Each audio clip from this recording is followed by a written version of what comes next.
Come on. There we go. Okay. I think it's working now. There we go. It's working. Hey, everyone. How you doing? So, back with Scarlet. Yes, we are not hunting Greninja today. Instead, we are resuming our Paradox Shiny Hunt. So, this is going to be fun. But also, going to be dialyzed suffering for me. Because, as we know, there we go. Let's take that up. There we go. Something was a little bit off because of the way that the counter works. Unfortunately, the little annoying thing in that it won't actually sync up for everything because of private subs. There we go. These are broken now. Let's get hunting. We are getting closer to that goal of if we get to 2K. So I think it's possible. We can possibly make it. Let's go. Tomato, onion, green, hamburger. I think it's 2 servings of avocado. There's your bitter herb mystica. Red flag. Let's go. So yeah, so first up on the hunting block is gonna be Roaring Moon, aka Moongo Rar. And I would like to get first. I'm getting impatient over the Shiny Mime Jr. hunt I'm doing in Reborn. Yikes. Mime Jr. is in the wild in that game, right? I haven't played Reborn, but I know in a lot of like the ROM hacks, most of the the baby Pokemon, you find them in the wild. Cause like, yeah, why would you ever go for the process of like getting an egg for this thing? It's also like just to make it more difficult.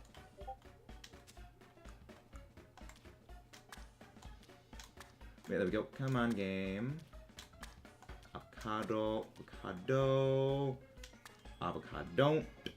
It goes there, and pick goes through the thing. Let's freaking go, people. But yeah, so how many sandwiches are you expecting for? Actually, you know what? Let's make a poll of it. How many sandwiches and/or phases?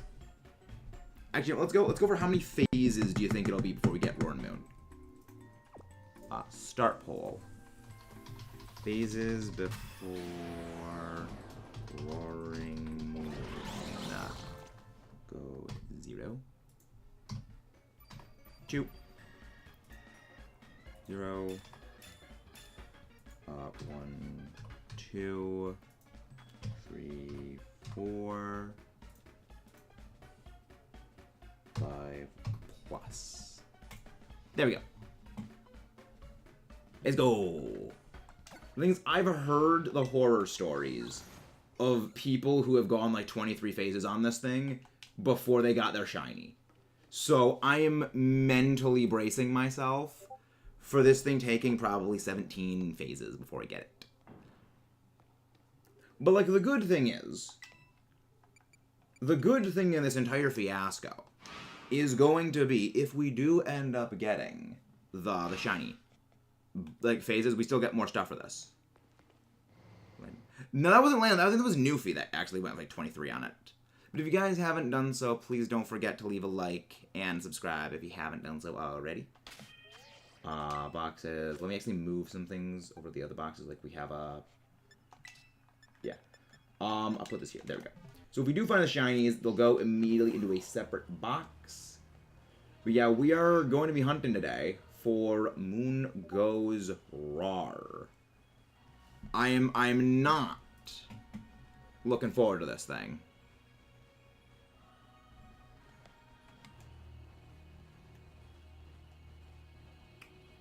But let's get frickin' going, people.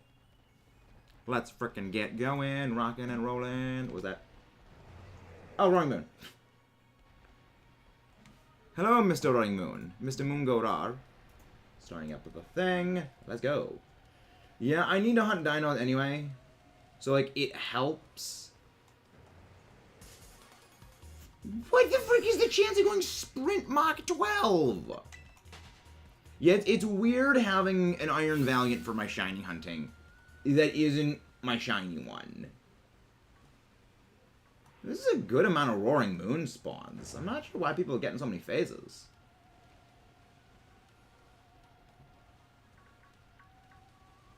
Like, the good thing is that I need basically everything here. I need Dano... Oh, not Dano. Zvylus. I need Zvylus. I need more members of the Gibble family. I need Roaring Moon. So it's like... This is like super quadruple win for me. Everything here I need. So, even if I phase, I still win. Oh, Fluttermane. Hello, Fluttermane. I don't look forward to that. Like, that... Fluttermane is going to be the next one we move on to if we get Moongo Rar. Because that's the only one that is daytime dependent. So I would like to get that one knocked out as soon as humanly possible. But I also really frickin' want my Roaring Moon. Because I just really frickin' love Roaring Moon. I'm hoping my Roaring Moon is, like, marked, too, by the way. So that way I could, like, yeah, just flex. Flex with the marked Roaring Moon. But, fun thing, actually. Apparently, all of the Trick Room Indeedee people are using in rental teams, because, like, for online battles, you can use rental teams. All the Indeedee that people have on rental teams that have Trick Room are 0 speed, 0 physical attack, which is an impossible combination with Trick Room. The reason is that to get a Trick Room Indeedee, you need it to be from Terra Raids. And in Terra Raids, Pokemon are forced, level 5 Terra Raids anyway, Pokemon are forced to have 5 perfect IVs. Meaning, it is impossible to get a Trick Room Indeedee that has 2 imperfect IVs. So it's like, rental teams using impossible Pokemon. That's fun. I love it. Sorry, it's one of those things that, like, it appeals exclusively to me, but in, like, most people aren't gonna really care about it because you just never really interact with it. But it's just something that amuses me to no end that people are, like, already super blatantly cheating. Hey, Toxic, how you doing? It's weird not going every, like, 5 seconds without a Froakie egg hatching. But it's a good welcomed break from the Froakie hunts. Still, it's overawed that I'm still annoyed at that thing. But, like, it's a good break. Now, can my moon please go rar and sparkle for me? Unless you catch a Ditto with 0 physical and 0 speed. No! You cannot breed Trick Room down. You can... Indeedee is only able to learn Trick Room if it is caught in a 5-star Terra Raid. It does not pass it down by egg moves. It does not pass it down by any other method. It does not learn by TM. Only the male Indeedee learns Trick Room by TM. The female one doesn't. And the female one is the one that people are using on teams. Hey, Zed, Andreas! Good to the month. Please go grab their links. How are you guys doing? Isn't Roaring Moon one of the most annoying hunts? Yep.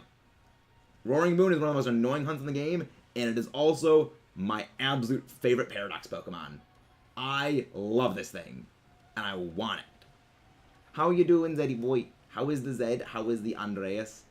So, Andreas, how goes the hunt for a new Herba Mystica grind raid? Because with the removal of the event, everything got re-rolled. Yeah, exactly what I was saying. Before you even got it out, I was already saying the same thought process. I'm glad you're doing well, Zed. Glad you're doing well. Gurgy jump. Trying to decide what to do today. That is always the hard part. Like, I'll be honest, when it comes to me deciding what I'm going to do for the day, I basically pick before I start setting up stream. And I kind of set up stream, like, 4 hours before I start streaming.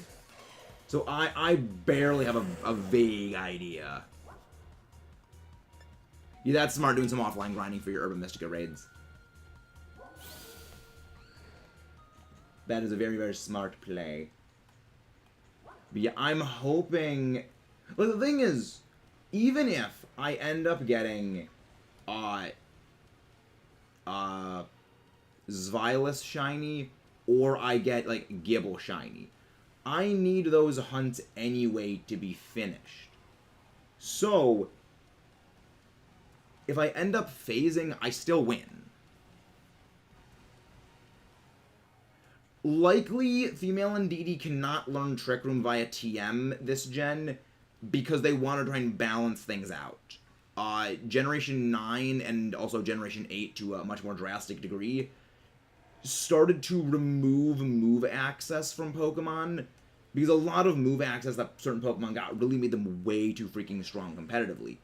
And by locking Indeedee into you can only have female Indeedee with Trick Room if they have either a perfect speed IV or a perfect attack IV, it does mess things up for, players, because a lot of competitive players, they like having, if they're using a special attack or they're using a support Pokemon, or just, you're using a Pokemon that does not ever use its physical attack, they want to go out of their way to find a zero physical attack version of it. And if they're using a Trick Room team, they go out of their way to find a zero speed version of that Pokemon. By forcing you to get them from Terra raids, you force players into that compromise of what matters to you more. Does the zero speed matter more, or does the zero attack matter more? Because the only reason the zero attack matters is because of the move Foul Play and the potential for foul play, as well as hurting yourself in confusion to happen. But I've often been of the opinion, I don't really give a crap about, like, foul play and zero attack IVs. So it's just, I don't care. It's really about the interest of just keeping my sanity. So it really doesn't affect me. But I know a lot of, like, the uber competitives, they specifically go out of their way to acquire those versions of Pokemon. Which is why I just find it hilarious that all of the, like, Indeedee, all the female Indeedee that are used on rental teams for ladder, all of them are zero speed, all of them are zero physical attack, which cannot be possible, which means you can track who are genning.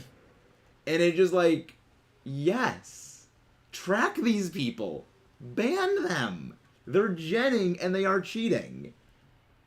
And it's just like, it shows that people don't understand how things work. I love it. But yeah, that was just sort of like a fun little side tangent rant sort of thing. Because it's just like, I found that out this morning because I was just doing some research. Because I found an Indeedee raid that had Trick Room, and 5 of its IVs were perfect, and it had a low speed IV. So I was like, okay, I'll check this, see what its stats are. Okay, somewhere between like a 6 and a 7 IV for speed. Not bad, but it has a perfect attack. Let me go see how many IVs are forced to be perfect. 5. So it's like, you gotta go for the zero speed, you gotta go for the zero attack.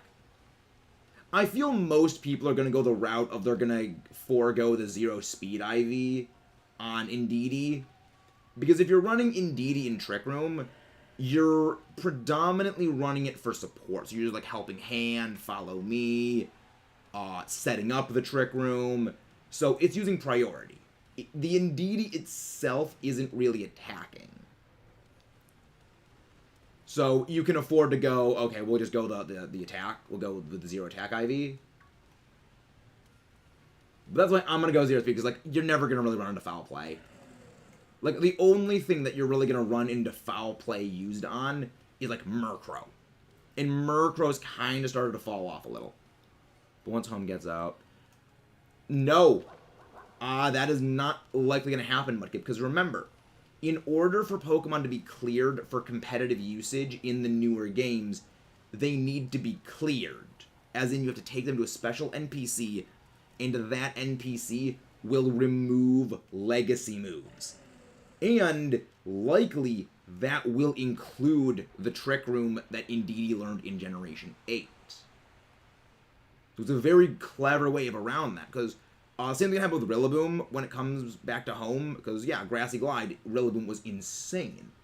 But Rillaboom doesn't learn Grassy Glide anymore. So if you want to use Rillaboom in competitive, you can't have Grassy Glide on it. And I'm super happy about that. But yeah, that's sort of like a competitive stuff for the day done. If you guys haven't done so, please don't forget to leave a like and subscribe. It very much helps the channel. One small click for you, but one giant help for us over here. How much do we got? I get 20. Okay, we got a little bit of 20 minutes left. That's fine. I don't think it wouldn't be a bad place for me to hunt for Fluttermane. If it weren't for the Houndstone, this would probably be like a perfect Fluttermane hunting ground material, I guess.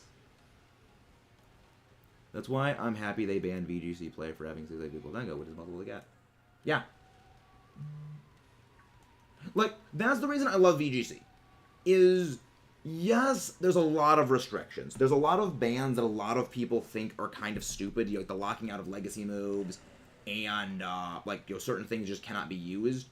But a lot of people don't understand the fundamental reasonings behind why those bans are initiated. One of them is, a lot of the moves that Pokemon got in old games are just really bonkers. One of the reasons why they were banned is Eruption Heatran was exclusive to having the download data for Pokemon Ranger Guardian signs, and you can only get one of those per game copy of Ranger Guardian signs.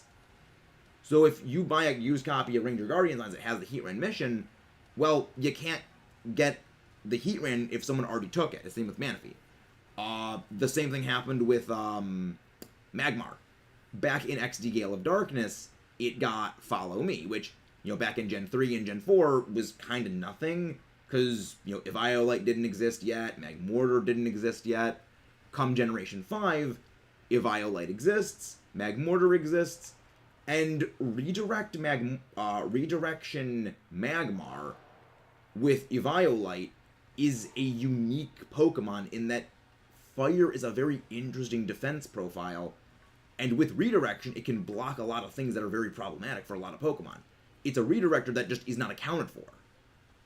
And this presents an enormous edge to people who can realistically shell out hundreds to thousands of dollars on consoles and games that people just can't get anymore. And it kind of basically brings down the, you know, basically ability for people to play at their best to, can you afford a, like, $500 game system and a game that costs, like, $200? And then the Game Boy, then the connection cable, and just, it basically turns competitive play into a money war. And that's not what these games are about. So the wholesale lockout of legacy moves was a very good decision, in my opinion at least. Is male NDD slow? I don't know. However, the reason why people use female NDD over male NDD is the male NDD's stat line is more offense focused. The female has a lot higher defense and has higher HP, whereas the male has lower defenses but higher offenses. When you're using a Pokemon for things like Follow Me support and Helping Hand, you're not really using it for offense. Especially, you know, people are relatively paranoid about a move like Foul Play, which deals a lot more damage to male NDD. So it's kind of a case of people want to use the female because it just has a more effective stat spread for the play, even though it's a lot harder to get access to. Actually, it is impossible to get access to the Pokemon that they want with it. Which again, I think the removal of that was fine. Like, I'm all for things that make the game overall a bit more healthy, because I love Gastrodon. I love, like, the Gastro hero, the thing that carried most of my VGC teams. But Scald was really freaking broken, and I do not miss the fact that, like, Scald burns will not be thrown around every team anymore. Because that Scald that just default made water Pokemon super relevant. Even if a water type wasn't great, well, it can still Scald Burn things. It can cripple physical attackers. It was to such a degree where people would start running like Assault Vest bait Conkeldurr, where, oh, you're probably Iron Fist because you're not running Flame Orb. You're running Assault Vest. So they start throwing Scald Burns at it, or like Scald Burns or Will-O-Wisp at it, and nope, you just procced Guts. It was a fake out bait set. It was like it was such a polarizing thing for Scald to exist. Again, I love Scald. It's one of my favorite moves. But that move was insane.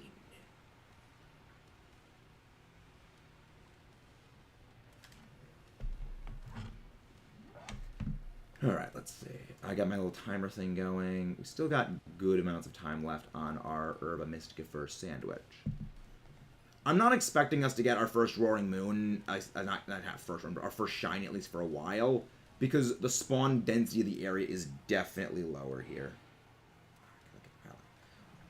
There's so many eyelashes that have been getting into my eye somehow. It's kind of annoying. Oh, there we go. Very infuriating. Because, like, you can feel the eyelash, like, scratching your eye a little bit. I might actually go and, like, rinse my eye out later. Because that's definitely annoying. Oh, the camera's coming back. Neat. Again, guys, please don't forget to leave a like and subscribe if you haven't done so already. It very much helps out the channel. Aw, come on, Roaring Moon. I mean, I'll even freaking take a Svilas at this point. I mean, I will take a Svilas at all times, because I love it. And I do love my shiny Hydreigon. Shiny Kaiser Ghidorah. Love it. It'll infuriate me if I'm doing another hunt within this portion of Area 0 and I get a full odds phase. Because for those who don't know, a couple of weeks ago, when I was doing the shiny hunt and then we fight battle with one of my friends, I was hunting for Iron Valiant in just in this area of Violet's Area 0. And I found a shiny Vaporeon that was full odds. That was running a Fairy Sandwich at the time. So I kind of like flipped it and lost it. I was kind of like super cheesed off at it.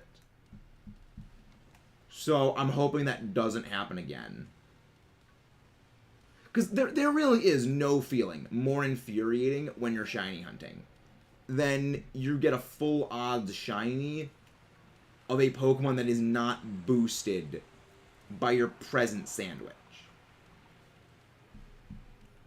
There's nothing more infuriating than that. Shouldn't it be half odds? Well, full odds shiny charm hunt. Full odds kind of just means whatever your base shiny odds are. Some people will go like full odds as in like, you know, the true full odds, shiny charm full odds. It's one of those things where there's like a billion different terms and there's really no way to narrow everything down without like being super pedantic. So I just say like full odds is just like your base odds of whatever you're in right now, which for me is base shiny charm full odds. Yeah, I dreaded this hunt for a long time, but we gotta bite the bullet. I want to get this thing ready for VGC Series 2, so we're going for it full force right now. Get on the ball. Appear Roaring Moon. I want it. I felt the full odds shinies were blue yesterday because they opened Picnic. Yeah, that same thing happened to me historically. That was how I lost my my second shiny Nacli, I believe. It is a day that will forever live in infamy for me. Much pain, much sorrow, great sadness has struck. But I've still yet to reclaim that shiny. I'll probably go do that off stream at some point.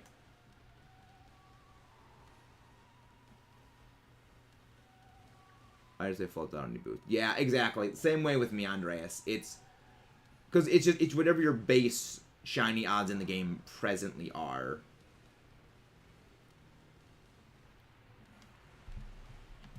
I have 4 made. Yeah, I got my shiny Salazzle the easy way, or as my friend Echo likes to call it, the coward's way. Which was, I just got mine by Dynamax Adventures. I got that one when I was shiny hunting Kartana in Dynamax Adventures. I caught a Salazzle because like I need a fire type to destroy Kartana, and the Salazzle I caught ended up being shiny because it was in the pathing. So we're just like, okay, I'm happy. I was probably not gonna hunt the thing otherwise, but then I was like, well, then again, with the shiny living decks we're doing right now, I probably would have hunted it eventually. I love that my first shiny Salandit was a female charm for lots. Nice. Yeah, that's good. That is when you know you're lucky. Okay, no, it's not green. It's hard to tell sometimes if they're green or blue, but the green would stand out. Freaking Roaring Moon. Just shine for me. Shine like a roaring diamond. Come on.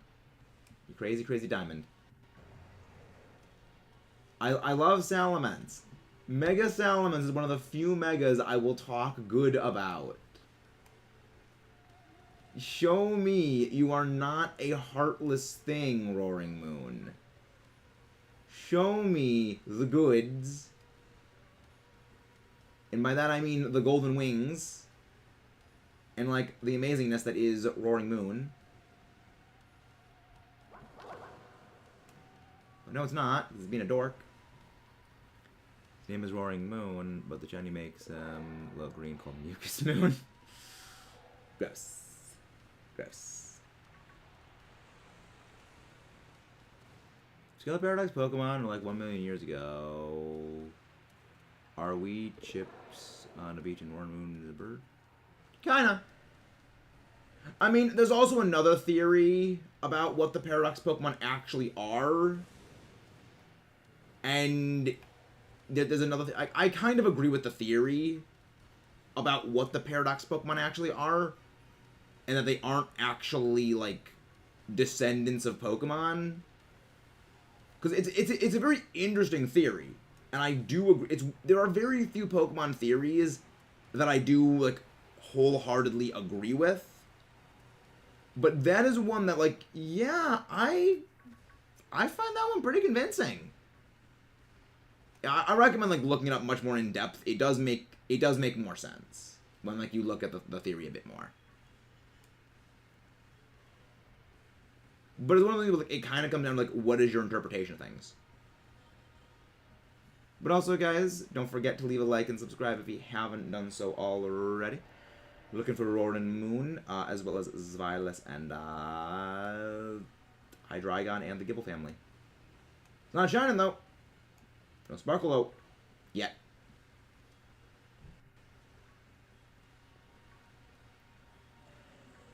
Yeah, it's going to be satisfying to get at least one of these things. That's the reason I didn't start hunting the Dano family until after we get this. Because if we phased on Dano during this and we already had the entire family, well then it just kind of was a bit of a waste. Especially considering I don't have as much prep time in, not prep time, like I don't have as many resources in this game as I do in my... Yeah, I sparkle power up. I don't have as many resources to sort of burn in this game that I do in my Violet version. I kind of got to make every Urban Mystic account. Because otherwise we would just be here for like frickin' ever. If well, you know, being here forever as in like I would be grinding off stream for more Urban Mystica like to insanity. It's one of those I'm so glad that I got that Andreas found those amazing Urban Mystica raids so that I could just like juice up this account.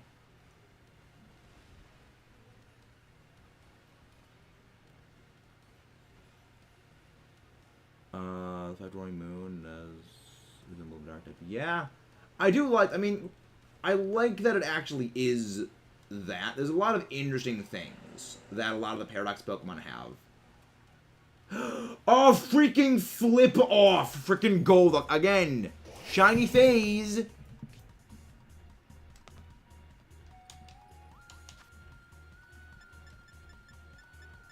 I mean, I needed it anyway. I needed Golduck anyway. But, like, F off, Golduck. I mean, you know what? We reclaimed Golduck after the failed Psyduck. So I take this as a sign. I'm so mad, though. I'm still mad. But, again, it's just water types and this area hate me. Like, I got the shiny Vaporeon here when I was hunting Iron Valiant. I got the shiny Golduck here. It's just, what is it about water type shinies in this area? And I even said earlier, what if I find something shiny here? No idea. I am willing to bet it was translation error, and Psyduck was supposed to be called Golduck, and Golduck was supposed to be called Psyduck. But we never really are gonna know that. What's the duck doing? Being annoying. It got in the way of our shiny hunt. All I want is Roaring Moon. All I want... I mean, we already phased once, and it wasn't even on a shiny. It wasn't even on a boosted shiny. Again, that is the most infuriating thing about shiny hunting, is when you phase on something that is full odds. Because it isn't even boosted. But, like, again, we needed to hunt Psyduck eventually. After I failed that Psyduck hunt before, so we have redemption reclaimed the Psyduck in a way.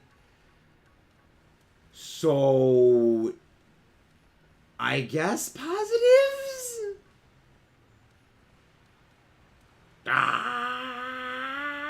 Moon just yells. Roaring Moon just yells the top of its lungs. I love it. It just yells at its enemies to get them to go away.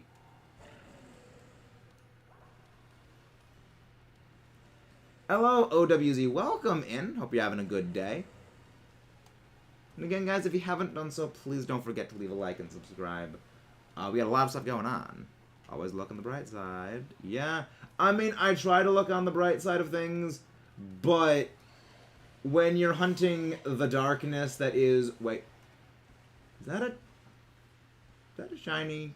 That Gabite looks a little different. It's probably not, but I just want to check. You know it's not. Okay. The lighting was a little weird. Yeah, exactly. Speedwagon. We love Speedwagon. I'm probably going to be rewatching JoJo's Bizarre Adventures soon. Because it's just like... I mentioned this to Alex yesterday. But like... Last night...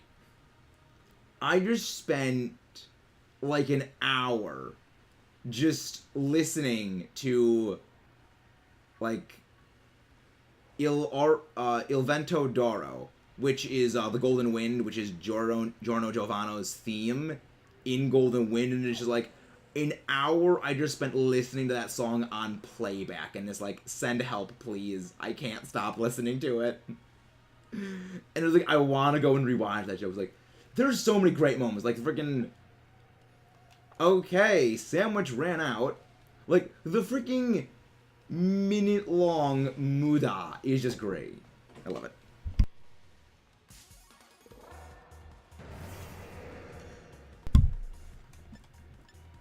Like, the freaking...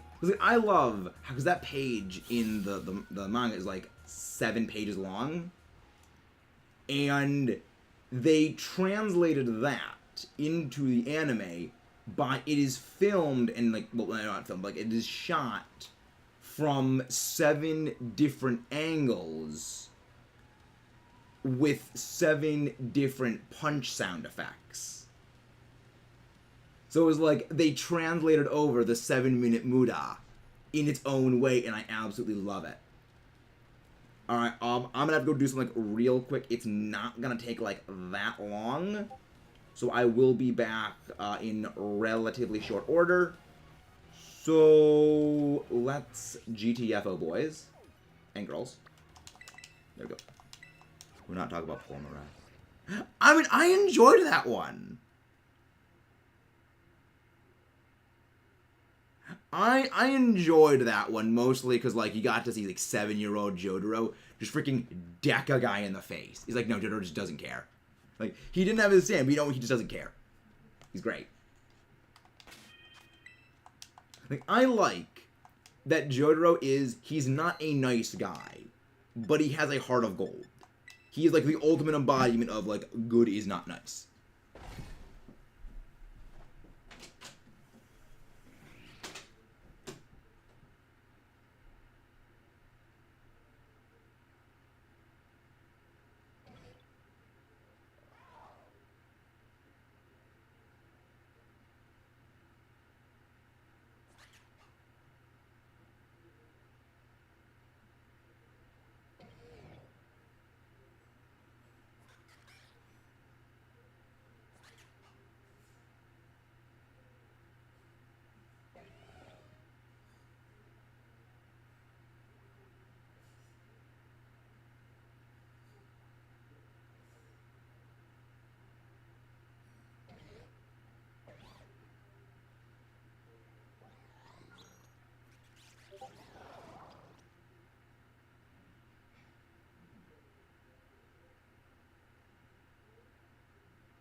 Alright, there we go, we're back.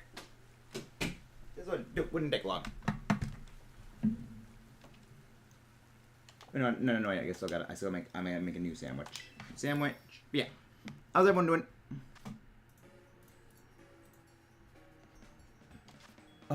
Tomato, onion, green, avocado, and burger, and bitter urban. There we go. Yep. Share. This is a certified share moment, as we all know and love. Alright, so what were we talking about before I had to get up and just, like, help with something preparing dinner? So what were we talking about? I feel it was about, like, JoJo's Bizarre Adventures. Yeah, that's what it was. It was about, like, you're right, it was like, Jotaro just doesn't give a fuck. I love it. He's like, the ultimate good is not nice. And avocado. Okay, you can shut up, phone. Not important. And that goes there. Bin. Plastic ducks. Never heard of that. I've never heard of Plastic Duck Simulator, even though that actually sounds like an amazingly glorious name. Like, there's all kinds of like game names that like sound weird, but also like absolutely great. The bread.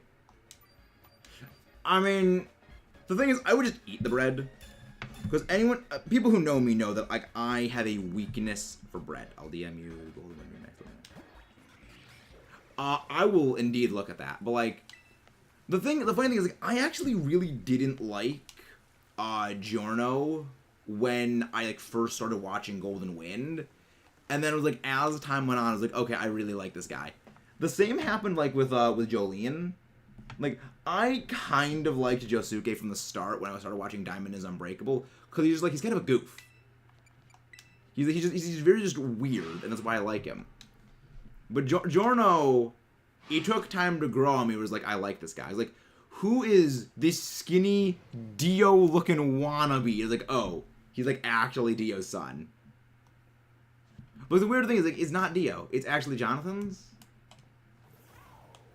Like, my favorite part about that entire thing was, I have to feel like there was some setup in there, because they were like, oh yeah, trying to determine like if he's related to the Joestars. Like, they were gonna have the little guy, I forget what his name is, the guy with like Echo. I was like, they're gonna slip in like some joke about is it your son? I would think they were gonna be like some joke, and they actually didn't do that. Like, I found that great. Favorite opinion on sandwich feature? I think it's interesting, the sandwich feature. I don't like it because of like the purchasing of the ingredients and how prone to messing things up it is. I preferred the curry system in terms of like sandwich construction. When it comes to the effects, I like the effects. Jonathan Dio, Atticus, says, yep, I can indeed see the slash fic writers.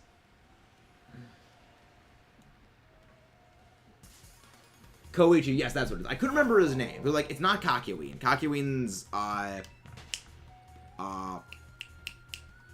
Hierophant Green from Star Wars Crusaders. Yeah, Diamond is Unbreakable had a bit of a rocky start for me, but after it got into like the investigation into Yoshikage Kira, then it like really picked up for me, because I am a fan of like listening to like true crime podcasts, like true crime TV shows. I really like listening to those. And seeing like JoJo's Bizarre Adventure, doing like a true crime investigation series was awesome.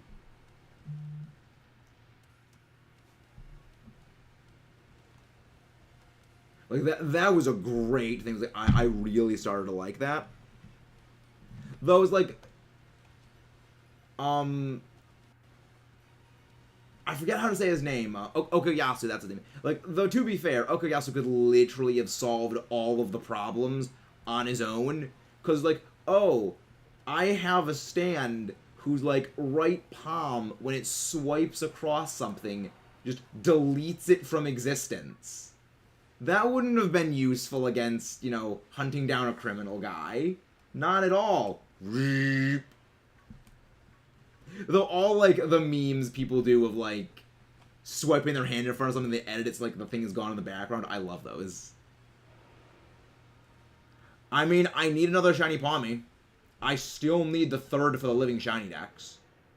So, like, I would be annoyed, but the annoyance would be tempered by the understanding of necessity. So, there is that. Okay, yeah, so, okay, I'll just at the end. Just had to make sure I save before doing this. Even the encounter power, why does Roaring Moon only spawn in that cave? Because this is the only place where the location's spawn table has Roaring Moon. I think there is one other area where Roaring Moon appears, but it is contained to this cave probably for, like, spoiler reasons. Because you're not really supposed to know about Roaring Moon and Iron Valiant before the fight with the AI. It's why they are the only Paradox Pokemon you don't fight on the way down. Because, like, they're kind of I call them the Apex Paradoxes. And, like, they're kind of supposed to be kept hidden from you until the fight against Turo and Sada as, like, their boss Pokemon. Which makes sense. But also, it's annoying because, like, you're not really supposed to find it. Because the cave is really secret. There's one area I'm pretty sure they do spawn, but is, like, stupid rare. Yes, Scarlet also has an AI professor. Yeah. Some of my friends are like, oh, is there a version of... No, it's the same thing.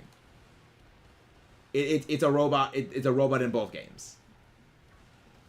I thought it would have been really cool if they did something different, but I get why they didn't.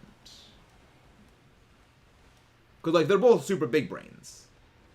Because, like, both Turo and Sada are, like, super, super big brains. It's the way that they'll like to dress. Because I also believe that the implication is, canonically, in both games, Turo and Sada are both Arven's parents. Because it mentions in the, like, Area Zero journals that Turo and Sada both had an assistant, and that after Arven was born, the assistant just, like, left. So, because he is their son in both games, I think the implication is Turo was Sada's assistant in Scarlet, and Sada was Turo's assistant in Violet. Which means, canonically, both Turo and Sada are deadbeat parents. I mean, I'm not glad that they're both, but I love that they explain that, yes, something did happen to the other parent. Which really makes me think, what if the other professor plays a role in the DLC? Because, like, we already got the Kalos DLC theory, which I highly recommend you guys check out if you haven't already. But I do find it a little bit suspicious that they mention, oh yeah, the other parent was my assistant, and then right after Arven was born, they just kind of freaked off to nowhere. And they don't mention the name, they don't say a specific name. But we know that in both games, it has to be a male in Scarlet and a female for Violet, because Turo is guy and Sada is a woman.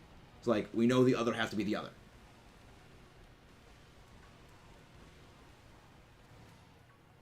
I think Game Freak would have made something to Scarlet 3 things 1. The lore would have... Yeah, the thing is, it would have required basically completely writing a whole different reason for, like, the whole debacle there. Because, like, because you gotta remember, the AI robot is linked to the defense system of the time machine. It is specifically because the AI bot is basically programmed to protect the machine at all cost that there is the final battle. Because the machine says, like, yeah, I don't want to fight you. I want to shut this thing down, but my programming will kick in and prevent me from doing this. So I need you to stop it. So they would need to basically rewrite an entirely different scenario for Scarlet to sort of make that work. Which, I mean, I love that idea. I mean, it's very Terminator 2 in that way of, like, I mean, for those who don't know, I love Terminator. I love the first 2 Terminator movies. And, you know, basically, like, yeah, I cannot self-terminate is basically, like, what Turo and Sada AI robot just basically comes down to. They cannot destroy themselves because it is contrary to their programming. Their programming does not allow them that freedom. So they need someone to shut it down for them. I like that. I thought that Xylas was shiny, but, like, yeah. It's like, Xylas' shiny, it will be noticeable. Like, that's the thing about a number of, like, these shinies that don't change a whole lot. When they do change, you will notice them. Because, like, you build up in your mind, you know, oh, yeah, they don't change that much. They change a bit. Just the Roaring Moon is being patient and use the Dark Sand, which slowly walk. We'll look back. Really? Because everyone that I've conferred with who has hunted Roaring Moon said that when they were experimenting, it was the dragon sandwiches that were better. Because there's more dark types that spawn within the cave than there are dragons. You know, you got, like, the Weavile family, well, it seems the Weavile family. You got Sableye, Xylas, and Roaring Moon, whereas it comes down to, for this one, you just got Gibble, Gabite, and Zvilus, and Roaring Moon. And I need to be hunting the Gibble family and the freaking Shiny Greavard again! Double phase! What is it? What the frickin' heck? This is our second phase on this thing. Our second full odds phase within this area, and our third in total when it comes to these freaking things. Oh, recall damage. That's good. That's not bad. I mean, I don't need to hunt Greavard ever again. Because we've gotten both of them now. Both of them were full odds too, by the way, which is great. Ghost Dog. I love Ghost Dog. I love Ghost Dog. We all love Ghost Dog. So don't forget to leave a like and subscribe, guys, if you haven't done so. Leave a like for Ghost Dog. Leave a like for Ghost Dog. And subscribe for Ghost Dog. Yeah, suckers! Yep. Surprise, suckers!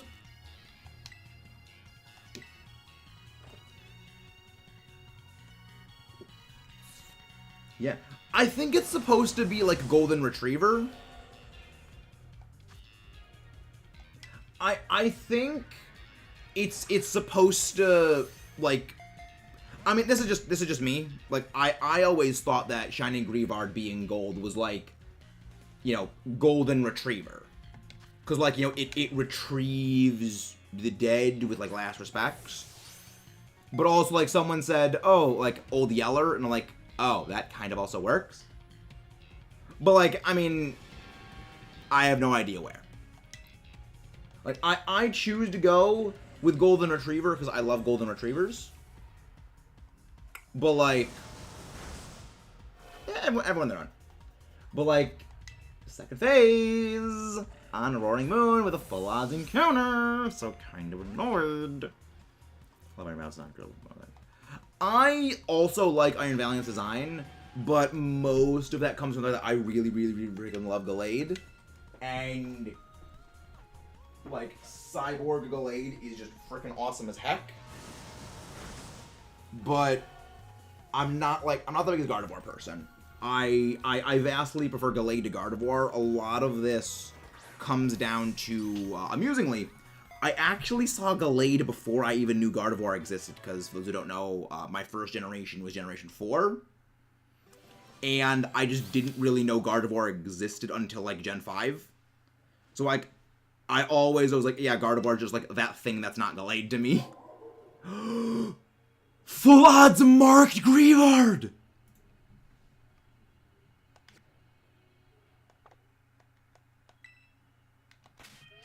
Lucky doggo! Hey, thank you very much, Electro. Have a nice day. Ellen, Mr. Toast. We're doing very well. We've gotten 2 phases so far on our Roaring Moon shiny hunt. One was a Golduck, and one was the Gold Doggo. But we are still going for our Gold Roaring Moon. Moongo Rar. Oh, nice, Electro. Good thing that you also enjoy Legend of Zelda, because on Wednesday, we are going to be doing another one of our massive Breath of the Wild streams. Because we're almost done with, like, 100% in the game, and it's going to be glorious. The first generation of Pokemon was the original. Really? Yeah, I struggle to go back and play anything before Gen 3. I'm just so used to the physical special split being a thing. And just, like, all the moves that don't exist back in Gen 3 and earlier, it makes me have, like, a conniption. Because moves were so bad then. Because, like, I'm actually doing a video right now, working on a video right now, that's basically analyzing, like, all of the champions, and, like, how strong were all the champions, like, ranking categorically based on team composition, and, like, the other factors about the teams, for, like, how strong every champion was. And just, like, looking at all these champions' movesets, it's... Before Gen 4, the moves were so bad. Cynthia picks things up, though. Cynthia picks up the slack big time. But also, for those who, like, want, like, a much more in-depth breakdown of, like, all of the games in particular, for, like, what was the most difficult Pokemon game, We actually have a series on that. Exclamation point playlists, or playlist, that'll bring up our whole, like, channel playlist thing. I highly encourage you to check out the Pokemon Difficulty Analysis series. Those took, like, some of, like, the later videos, like, Gen 4 and onwards, those took 12 hours to make a single video of those. So, like, I am proud of that series. It just tells you how old I am. Yeah. I mean, I know a number of people who are, like, my age or even younger that, like, their first games were also Gen 1. Because, like, their older siblings had the Gen 1 games. So, I don't think that just, like, saying, oh, yeah, my first game was Gen 1. I don't think that, like, just default says, like, you're old. I think it's, like, it's what was available to you. It's what was, like, first most available to you. Because, like, my brother had, Ruby, Sapphire, Emerald, and he, like, let me play one battle of Sapphire once, which was, like, my first experience playing Pokemon at all, was, like, the fight against Steven, because my brother just, like, let me play against, like, he just let me play against Steven, and that was my first, but I don't consider that my first Pokemon game, because it was, like, one battle, and I didn't get to do anything with it, because my brother basically told me, like, oh, yeah, like, just didn't. It wasn't, like, my first time play. It was my first time playing the game, but it wasn't my first game, I guess. Like, it's a bit of a weird way to describe it. Every single time I play Scarlet, I saw the Gibble's shiny. Nope, Gibble. Yeah, Gibble's shiny stands out pretty heavily. Gibble has a shiny that really does stand out when you see it. Recommend you go watch the most recent shiny compilation we did, the 78 shiny compilation, because in that we do have a shiny Gibble encounter, and it really stands out. Like, its belly is very, very yellow. It will, like, it's glowing, basically. It will grab your attention. Started Gen 3 Fire Red. Nice. Like, that's, like, the thing about Pokemon I love so much, is everyone can have a profoundly different starting point in the series. Like, my first game was Diamond and Pearl, as in, like, first game, as in, like, the first true game I played was Diamond. My first game I ever, like, played or saw in any capacity was, Sapphire, but, like, it was, again, not even, like, a full battle, so I don't really count that. But, like, the first point that like, I started to understand the series was actually, of all things, Ultra Moon. Because I played a lot when it came to, like, Generation 4 and Generation 5. I didn't play Gen 6 and onward until I got Ultra Moon. And it was in Gen 7 that I really started to learn, like, typings and, like, move typings and everything like that. I already knew about, like, stat lines, like, okay, physical attack, special attack, but I didn't know about, like, all the specific ins and outs things. Nice! Shiny Marked Gibble, delightful. Always fun to find a marked shiny. Like, actually, we just found earlier with our shiny Marked Greavard, which was not boosted by Sandwich. Back to Psychic types of Broken Gen 1, yeah! I mean, it wasn't really so much as Psychic type was broken back in Gen 1.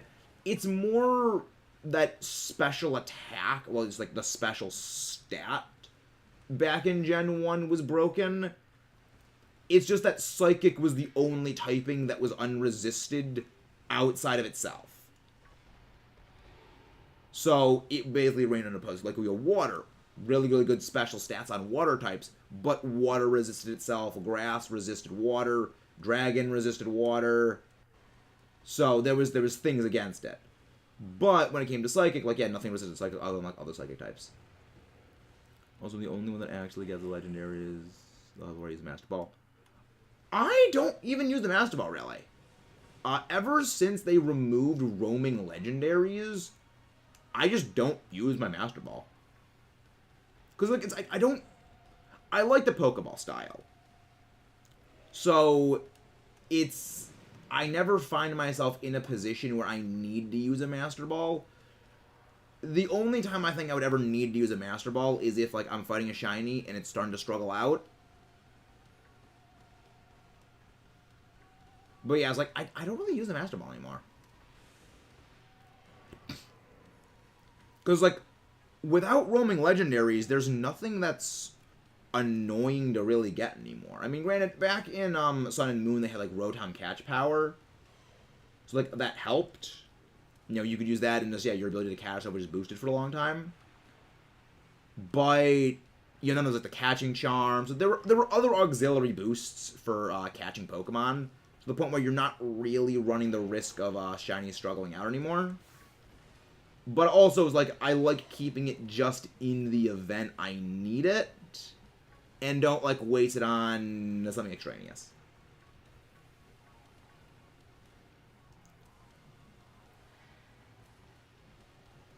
Yeah, I mean, but it comes down to, like, a very different thing for everyone. Everyone has, like, their different ways of using the Master Ball.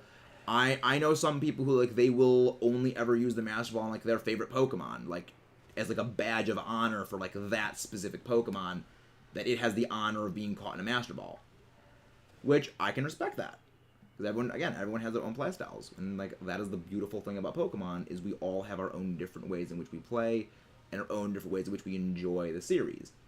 There is no true best way to enjoy Pokemon for that reason. Like, I don't really care for Nuzlocke, but I know a lot of people who do.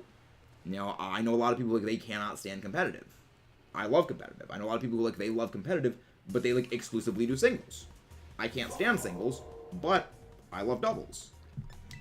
And we all have our own ways in which we like it. Ability change. I want ability change Pokeballs. I don't think we're ever gonna get the ability to swap Pokeballs. As much as I would love that, I don't really see us ever getting that possibility. Like, the only way I think that we would ever get some sort of, like, Pokeball swapping system is you need to, like, release the Pokemon, and then there'd be some way where you, like, re-battle the exact Pokemon. It'd be an interesting system where, like, okay, you raise this thing, you want to go change its Pokeball, well, now you gotta fight it again. So it was like, you caught this thing as, like, you know, whatever it was in some Pokeball, well, now you gotta catch it in, like, the Pokeball you want. I think it would be interesting, but I just think, like, I don't know, it feels a weird thing. It'd be an interesting dream, though. I like the idea, though. But it's one of those things where I don't think the practicalities of executing it would be something we would get. But yeah, we've already phased twice on Roar and Moon. I'm okay with it. I love Roar and Moon. I love it.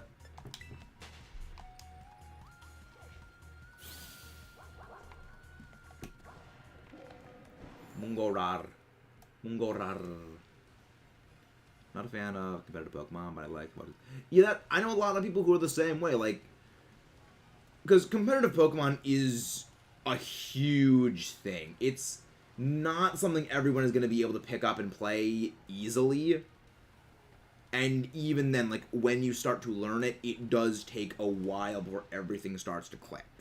And it will click for others at very different rates. Like, I picked it up relatively quickly. A lot of that is because, like, I am very, very analytical. I break things down into numbers and, like, simplify things as much as possible for things. But I know a number of people who, like, they've been playing Pokemon or trying to do competitive for far longer than I have, and, like, they still haven't, like, got everything yet. But it's one of those things where there is sort of this point where things just, like, click mentally. Where everything would just, like, slot right into place, and then it, like, all comes together. But for every person, like, that point where everything comes together is going to be different. Because it's just the way that our brain works, and our brains process things.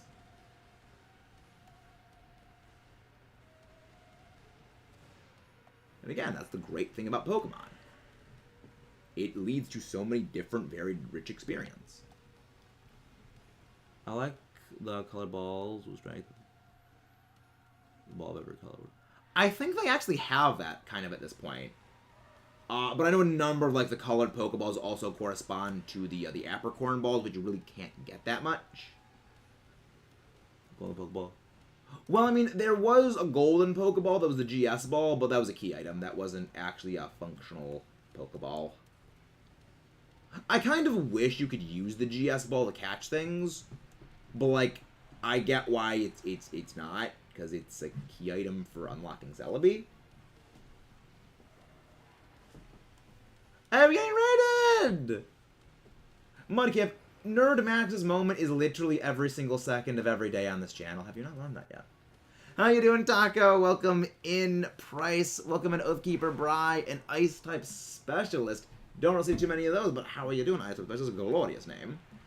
How are you doing? There we go. Where's Taco? Where is the Taco? Can one of the mods please go grab Taco's link when they pop in? Hope you're doing well. And if you guys haven't done so, please don't forget to leave a like and subscribe. And if you guys haven't subscribed to Taco, doesn't matter over to them. Hello, Tired. I'm Maxis. Welcome to the channel. Except in Breath of the Wild, where you're not a nerd.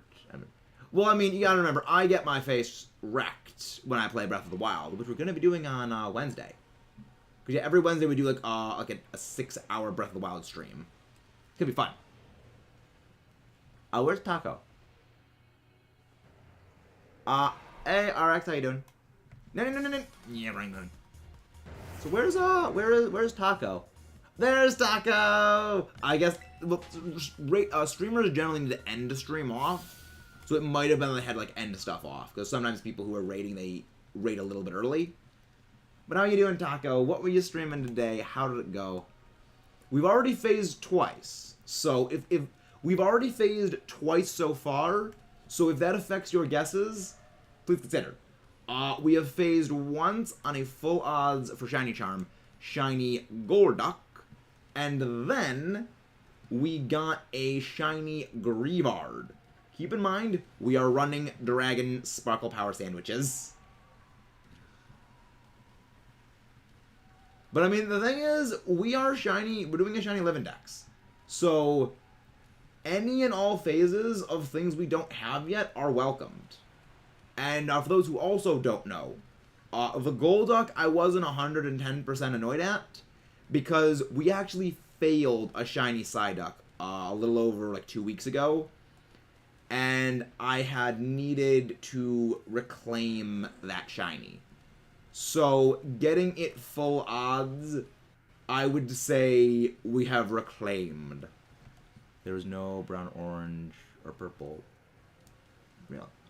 I mean, I think that the fastball would qualify for that. I mean, granted, like, the fastball, like, isn't that weird gray area of, like, orange-yellow. You can, like, there's a one way or the other. I'm doing okay, pick. So we've gotten 2 shiny phases so far, Greavard and Golduck. While we're hunting the Roaring Moon, Mungorar. I want it. I really, really want it. I'll tell you what I really, really want. I want it. But yeah, those who don't know, Roaring Moon is my absolute favorite Paradox Pokemon in the game. A lot of people think it's going to have been Iron Thorns, because they know I love Godzilla, and they know that I love Tyranitar, but nah. I love me my Roaring Moon. I love me my Mungorar. A terrifying punches face things into oblivion. I love it. But it doesn't sparkle for me. I mean, we've also broken the Karkatic Curse, so, like, someone's got to bite us in the butt. Give them our Paradox, yeah. Yeah, the first thing I hunted in Violet when we started was the Paradoxes. And I kind of want to knock out the Paradoxes in Scarlet as well. We got Roaring Moon today. Oh my gosh, nice. Oh yeah, aren't you doing like shiny hunting things through the Wonder Trade? Nice. Yeah, I remember that's pretty awesome. But yeah, I love Roaring Moon. I've also been using Roaring Moon for my competitive team, where it's a sun-based team, and it just destroys so many things. I love it. It's so aggressive. I want my face-punching dragon monster to rip my enemies to shreds. Is that so much to ask? Yeah, we're doing 11 decks to surprise trade. Nice. Like, the dedication to that. Respecto. Respect it. But yeah, looks like this is going to be our second sandwich with a second phase. but no shiny boosters. Because, yeah, I just still find it funny that every time I come here looking for something, I will find a shiny of a Pokemon I'm not looking for.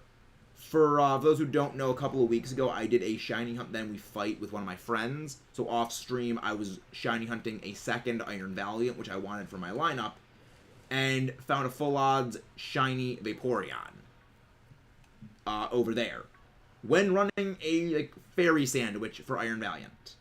And then today, we got a shiny Golduck, and then a shiny Greavard. So I can't tell if this place loves or hates me. I think it is some sadistic combination of both.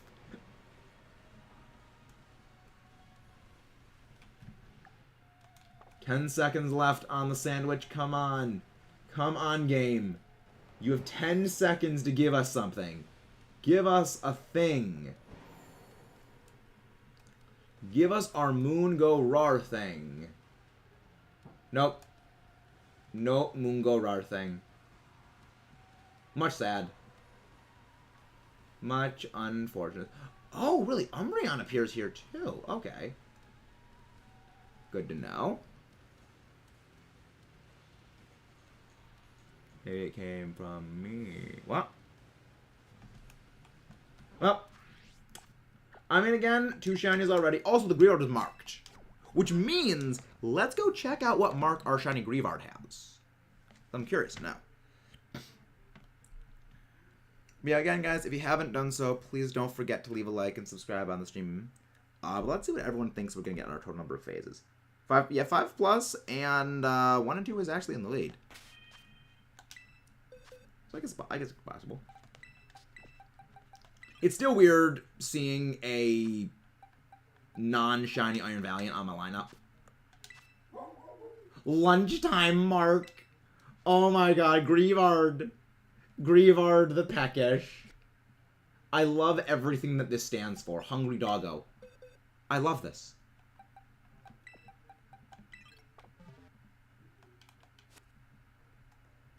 Perhaps, Omar. Perhaps. I should also probably go and heal Iron Valiant now that I think about it, because it's kind of low on health. So let's go heal. And I know I could just, like, fly, but also, I really, really like running on, Koraidon. Also, like, jumping on top of, like, the buildings like a jackass.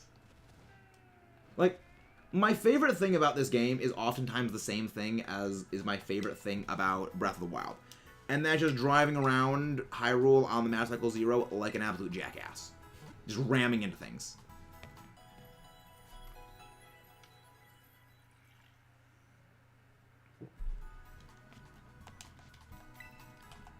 Yeah, like freaking like Paradox Pokemon on my team. Yeah, I have these things that can completely destroy the ecosystem of the world. No, pay no mind. Pay no mind to it. Pay no mind to a thing that could literally just destroy the world. Granted, like, that's literally Pokemon games in a nutshell. Little children holding, like, the most powerful thing in existence. Okay, that freaking Mabostiff looked different, but it was just because of the tree that was, like, the filter. Hey, Gribbo, what are you doing?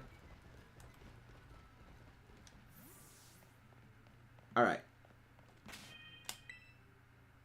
Save the game. I saved, like, freaking 16 times more than I need to, but I'm paranoid. I don't want to lose my shinies. Alright. I freaking swear, if we run out of ingredients before I get my shiny, I'm gonna be a little annoyed. I mean, I guess that Roaring Moon is the new cursed shiny hunt. Because for those who don't know, Karkadet was the original cursed hunt, where I went through 10 sandwiches hunting that thing before I got my first shiny. And because every sandwich is about 1 1/4 to 1.5 times odds, that means we are even like lowballing it to the extreme. We were like over 10 times odds on that frickin' thing. We finally got the rest of the family yesterday. So, like, the curse is broken. But also, I think a new hunt has just become cursed. I mean, we already knew Ho-Oh was a cursed shiny hunt. But we'll deal with Ho-Oh eventually. Ho-Oh is gonna be deadly. Watch Roaring Moon be Ho-Oh 2. The thing is, I don't think Ho-Oh Roaring Moon's gonna be that bad. Because, like, even then, at worst, 10 times over odds is, in this game, only going to be, like, 5 hours. Like, only going to be 5 hours. It's not going to be like Ho-Oh when it's over a year at this point.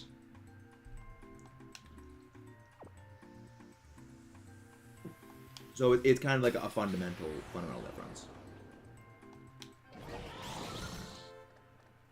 But yeah. Encounter Power Dragon, Sparkle Power Dragon. Let's frickin' go, people. 500 times over odds for Roaring Moon. I mean, that still don't think would take that long. Like, that would honestly just go in like, that would only be like 3 weeks, really. It would only take like 3 weeks to get to that point, all things considered. No. I might do an off-stream hunt for Shiny Roaring Moon in like a Beast Ball or something. But I generally go with Luxury Ball for my shinies. Really, I only give the stuff like the Love Ball, the Friend Ball, and stuff like that. I really only give those to like Pokemon I'm doing by Masuda hunts.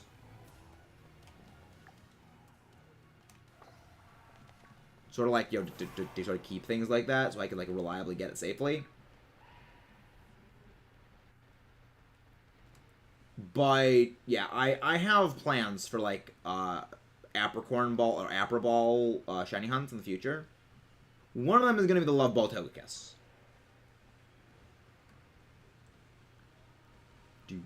But that's gonna be when we go back to Sword and Shield for a bit. Need my Scream Tail Dio. Dio. No, you gotta do it in all caps, Omar. It has to be Dio in all caps.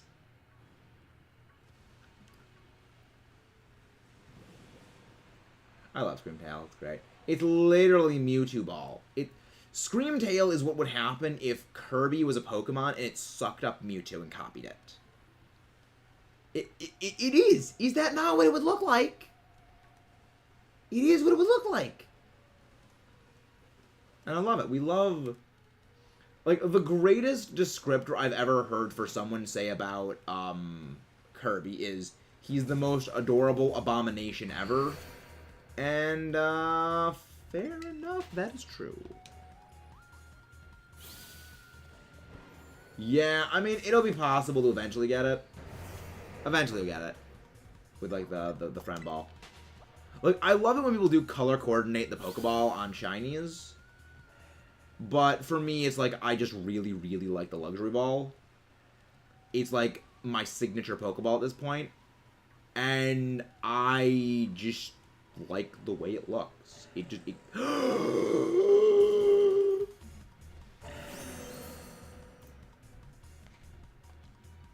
Violet! His little baby green Ghidorah! 3 phases. 3 phases. We've gotten a shiny every sandwich. So you know what it means? The one time we get no phase, it's going to be the freaking like Roaring Moon. It's gonna be the Roaring Moon.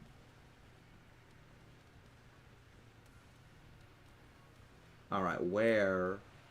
Come on, game, give me my shiny. Another one. I want another one. Give me another. Save. Save the game. Save the game. Save the game. Save the game. Save the game. Save the game.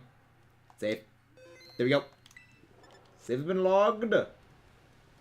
I mean, we still need another one anyway, because we still need to get Dano. We need to get Dano and we need to get Hydreigon. So I mean, it's progress. We've knocked out 3 slots in our shiny living decks, which is good.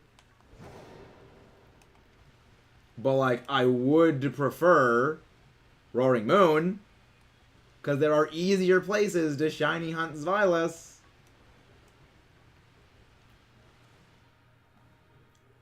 But, I mean, I'm not gonna refuse a gift dragon like that. Gift Durgaron. It's a Durgaron. I love it. Probably, I think that honestly it should be better that I run for this.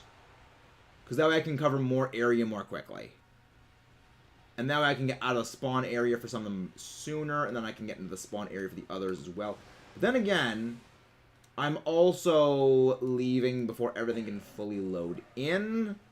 So maybe that's not the best idea.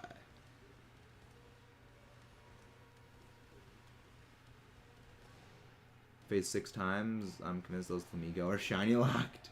I mean, we actually got, are you on the one by the waterfall? Because that's actually where we got our shiny Flamigo. But yeah, so 3 phases already. You know, I kind of want to keep a phase counter going somewhere. But I'll just like keep track in my head. I'll probably update it later. I'll probably do like a phase tracker. But yeah, 3 phases.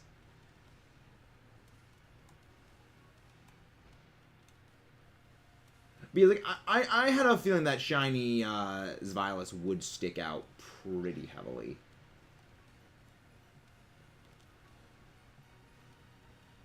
Nah, somewhere near the lighthouse is start of the game. I think you can get it there. I'm fairly confident you can get them there. I mean, you can get them anywhere.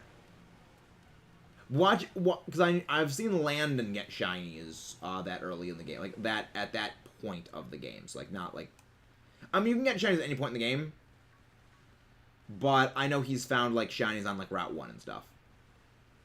So I remember it was like before he even made, I think it was like, I think it might have been before he even made a sandwich for bug types. Maybe he was still running one from a previous area. He got a Tarotundula. Maybe it was that he was somewhere else shiny hunting with a bug sandwich, and then he just came to Route 1 to hunt Tarotundula, and then he instantly got it, or he hadn't made it yet. I don't remember the exact thing.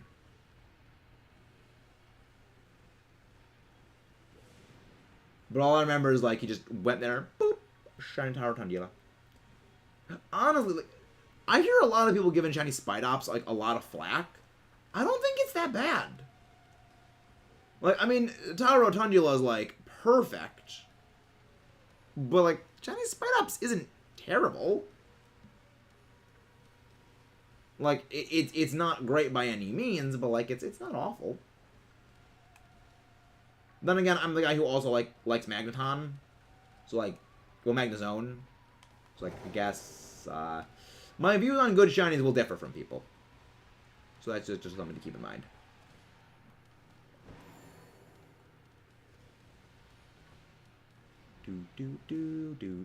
Like, I like shinies that don't change that much if the change is, like, really, really, really, really good. Like Togekiss. Like, I will forever point to Togekiss as being one of my favorite shinies. Because the body gets, like, a little more yellow color. And then the red and the blue spots, they swap. So, like, the red spots turn blue and the blue spots turn red. I love that. Found 4 Wooper, 2 Psyduck, and Lechonk before Flamigo. Wish to put my luck in other spots. I mean, it all comes down to the way you see it. I mean, I see that as pretty dang good luck. Like, I kind of rag on, like, the phases we've gotten so far, but, like, I am seriously, like, legit, I am very happy about them. They are phases that I really did need, and I am happy I got them. Especially because, like, I needed all of them for the decks, and, Zvilas was one of the reasons I actually hunted in here. Because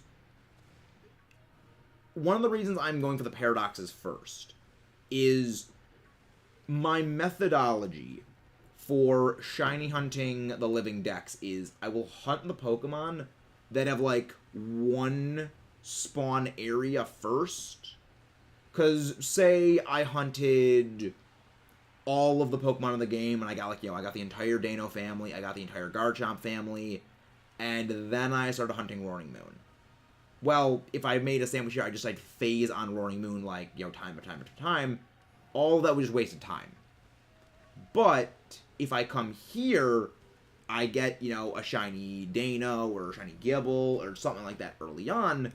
Well, I haven't hunted those yet, which means I'm saving time in future hunts. Freaking heck, right as I'm talking about phases, we find another one.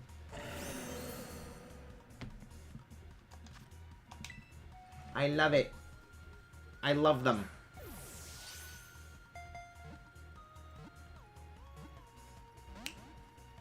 Again, guys, don't forget to leave a like and subscribe if you haven't done so already. 4 phases! I mean, the thing is, this is a first. This is 2 phases in a single sandwich. Our luck is turning. Our luck is definitely turning now. Durgaron Rush! Get them all. Get them all. I don't want to hit this thing with, like, Fall Swap until I know it doesn't have any recoil moves. So, like, I'm fairly certain that the Dano family does get takedown. Scan the ball. Durgaron Pulse Ball. I mean, we got our shiny Ghidorah. You know what? Go slip. Go slip. Go slip. Go slip. You know, I just thought of something. With Terastallizing, it's honestly really, really easy to get shiny hunting partner Pokemon that are immune to recoil moves. So, like, I could get, say, like, an Iron Valiant with False Swipe and Hypnosis. Okay, I know the thing I'm going up against gets, like, Wild Charge. Okay, Terra Ground. You cannot hit me with Wild Charge anymore. I just thought of that. That's really, really smart. I mean, there is another way to know what the moveset is. You just go to Cerebi.net or Bulbapedia. Pokemon will only have the last 4 moves they've learned in their movesets, unless they're, like, certain conditions that are met, like, there are certain Pokemon where it's, like, there are certain ones where it's, like, oh, if you catch Pokemon in this way, they can know Egg moves or something like that, or, like, TMs. So that's kind of the only thing. But yeah, that is another shiny Zweilous to add to the list. Don't forget to leave a like and subscribe, guys, if you haven't done so. That short reaction is probably going to go up later this week, because we have the first ones. But, I mean, our luck is definitely going around. We're on to 4 phases. So, it's going pretty well. Grievard, Golduck, to Zweilous. Again, this is why I decided to hunt, like, the Paradoxes first. Specifically because, like, the spawn interference. It would suck royally to hunt down the entire Dano family, then hunt Roaring Moon. Oh yeah, you got, like, 5 Dano shiny. Oh, 5, like, Zweilous shiny. I mean, I'd give them away eventually, because, like, we do have the giveaway shinies that we are doing when we get, more of them. So, those are just going to be given away to you guys. So, like, I guess it would help feed that, but also would be, like, a lot of wasted time in Urban Mystica. I was checking my auction. I decided to go by the Lighthouse, use the Pokemon Center, by Shiny Rotom. Nice! We almost failed our Shiny Rotom when we found it. So, like, that was a heart stopper. Because, like, it despawned. But also, guys, please don't forget to leave a like and subscribe if you haven't done so already. You guys are the ones that keep everything here going. And it's one small click for you, but it means the world to us here. Also, especially thanks to all the members out there. You guys are the ones that make all this stuff possible even more. But yeah, like, I've got the footage. The good thing is, now that I've finished the XY theory video for the DLC for Kalos, I can start focusing on the Cynthia video now. Which, that's going to be a monster of a video. Because the script for the Cynthia video is longer than the script for the Scarlet Violet review. which is another video that has not been finished yet. And it's just like the length of that script is monstrous. Like, I have notepads on my desk that I keep for, like, various purposes, you know, for writing down scripts, when I'm, like, collecting eggs, just doing other miscellaneous things. And half of that notebook is just the script for the Cynthia video. It is insane how massive that was. Like, it's honestly comparable to, like, the length of the difficulty analysis series we did, for that series, exclamation point playlist. For, like, the difficulty analysis script from all of Gen 4 and all of Gen 5. Which were, like, the two most massive gens. Which in total is, like, 4 hours. Like, that video is probably going to be, like, 4 hours long if I don't get to, like, trimming stuff down. Because a lot of it is, like, stats and numbers. And I was like, what is the shiny? And that is because it was a shiny Rotom. Sounds intriguing, yes. I highly recommend, if you guys are, like, interested in things, checking out the Pokemon Difficulty Analysis series we did. That is about a series we started doing a year ago. Actually, thankfully, thank you, Omar, for doing that. Highly recommend you check that series out after this. It is one of my proudest series. Though the series I am the most proud of is my Metroid Samus Returns series, where I fight final bosses drunk. So if you want to see drunk Maxes fight final bosses in Metroid, watch that series. That was fun. It kind of almost makes me sad we didn't do the drinking. We didn't get the drinking stream reached. But there's future times where that could happen. Yeah. But how's everyone doing today? How's all the wonderful viewers out there doing tonight? I hope you guys are all doing well. Come on, no. Come on, Roaring Moon. Don't be shy. Don't be shy, Roaring Moon. I know you want to come out and greet us. Don't be shy. Don't make another Shinies Violet greet us. 4 days is nice. Oh yeah, do you guys get like snowed in or something? Because like we've been getting slammed by just icy weather, wind, and snow, and then like now it's like 40 degrees outside. So just everything just melting.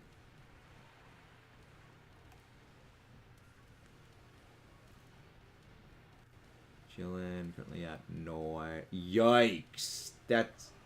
I mean, the highest we've ever gone on a Masuda hunt was 1,119 for Trick Room Gigalith.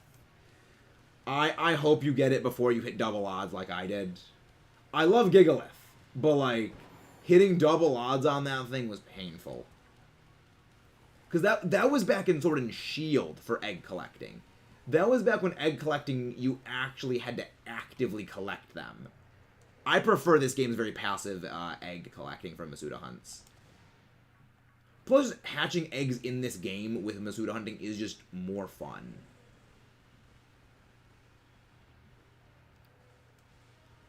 Fortunately, gotta head out now.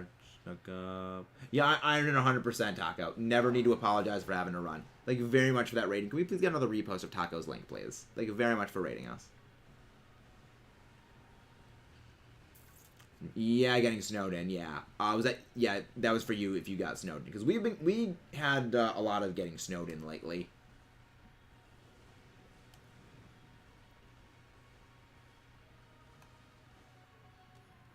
Really? So why was school canceled then? Oh, 4 shinies since I got... Oh, I misunderstood. I thought you meant you had 4 days off of school. Smooth brain. Smooth brain Max's move. Smooth brain. Yeah, I made smooth brain move. Always happy to help, Taco. Always happy to help.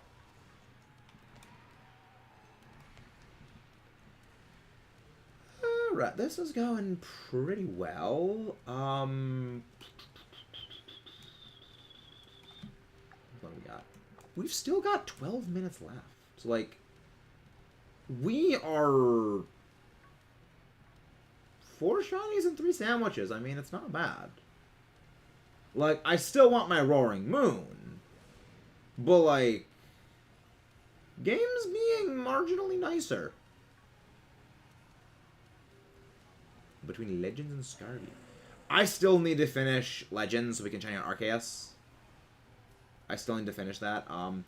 I think at some point we're gonna do like a Legends Arceus return stream where I like play that game again for the first time in probably 6 months.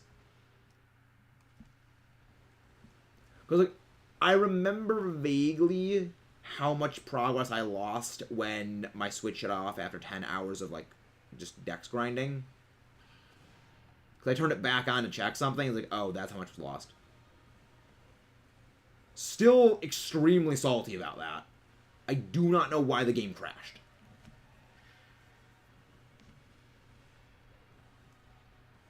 Welcome back.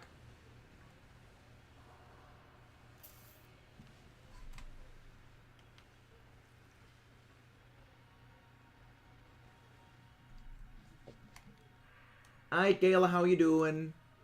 Hope you're doing well. Hope you're doing well, Kayla. Hey, Jimmy John, how you doing? Hope you're doing good. Roaring Moon phasing into the floor. I love it. I love Roaring Moon. It's fun. He's a good Pokemon.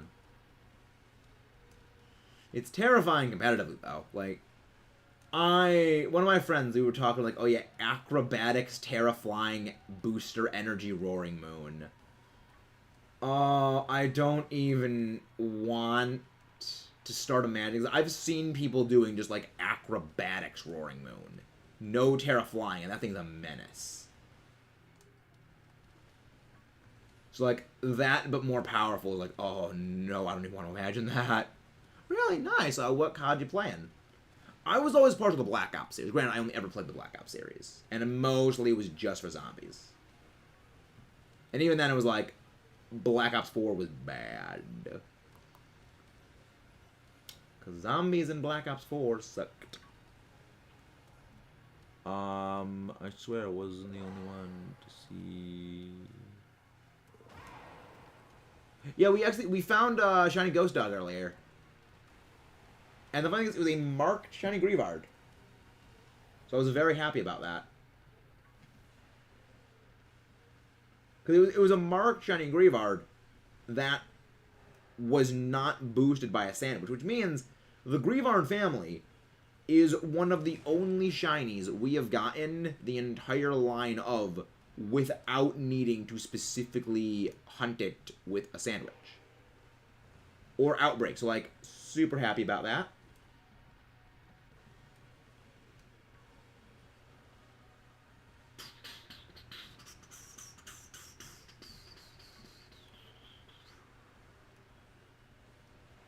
Come on, Roaring Moon. Just sparkle. I mean, I know we're pushing the envelope for luck right now, because we've gotten 2 on the sandwich already. But, like, you can hope. You can dream. You can want some shinies when you get the oh-so-delightfully sparklies.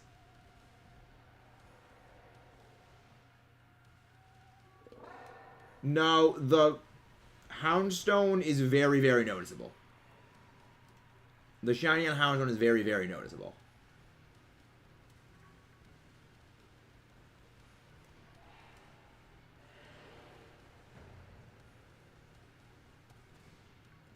Yeah, it's very easy to mistake, though, because, like, the shiny, the stone head thing does not change. It's only, like, the fur that changes, and even then you gotta go a bit down.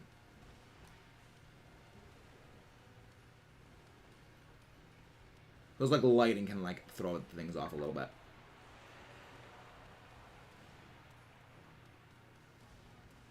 Don't know, shiny is that. Yeah, the lighting can kind of throw things off. Yeah, the non-shiny and the shiny, like, the gravestone doesn't change, and also lighting can kind of play a role in it. Because that's one of the things of dynamic lighting. One of the things I don't really like the dynamic lighting is that you can think shinies are shinies, shinies aren't shinies, and that non-shinies are shinies with it. Welcome back, gamer. Welcome back. I do remember.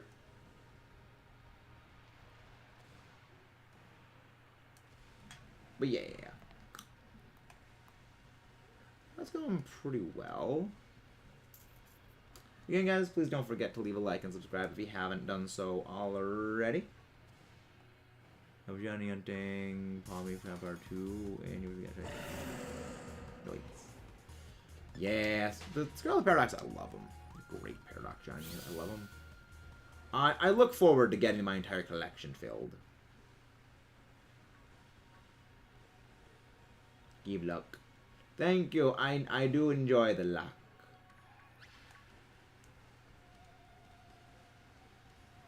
But yeah, I have a feeling we're going to be getting like Shiny Roaring Moon by end of stream. The question is, how long is that gonna take? Because that's going to be a while. Just really down to potentially we can get the entire we can basically get the entire population of the Cave Shiny, and then we will like just get the thing.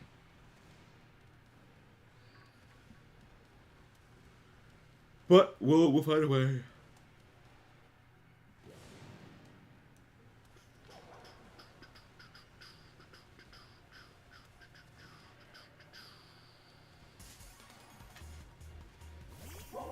No, I didn't. I know what Shiny Roaring Moon looks like. It's very, very different.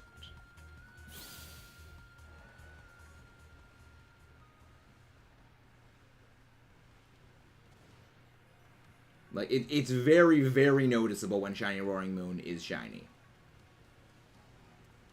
It is a very, very noticeable one.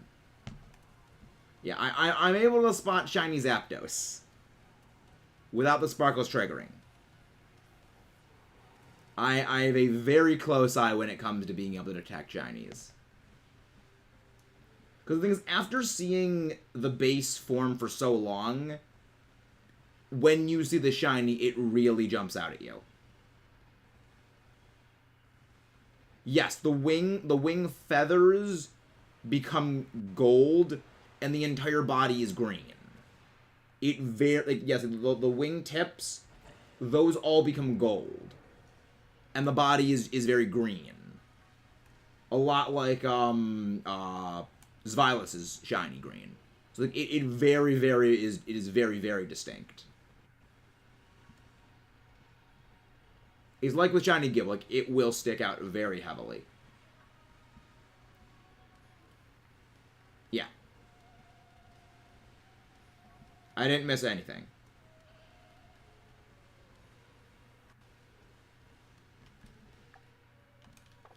Really? So about an entire lap around the entire place is only about 3 minutes.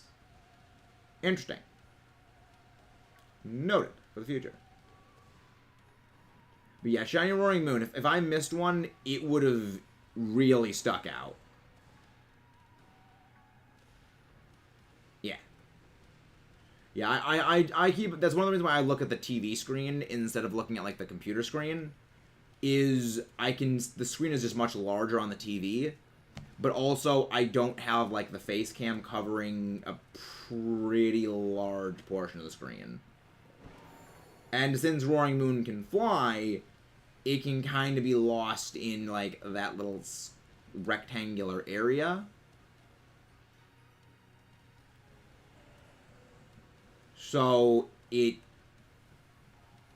I'm able to... We don't have a Shiny Luck command.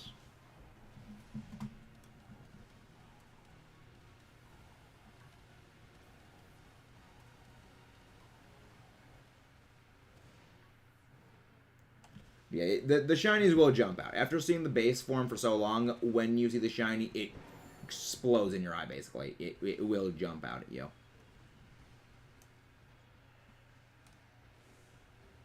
There we go. Alright. Come on, game, and give me shinies. You know, it'll be fun when we eventually find it, though. It'll be fun, though.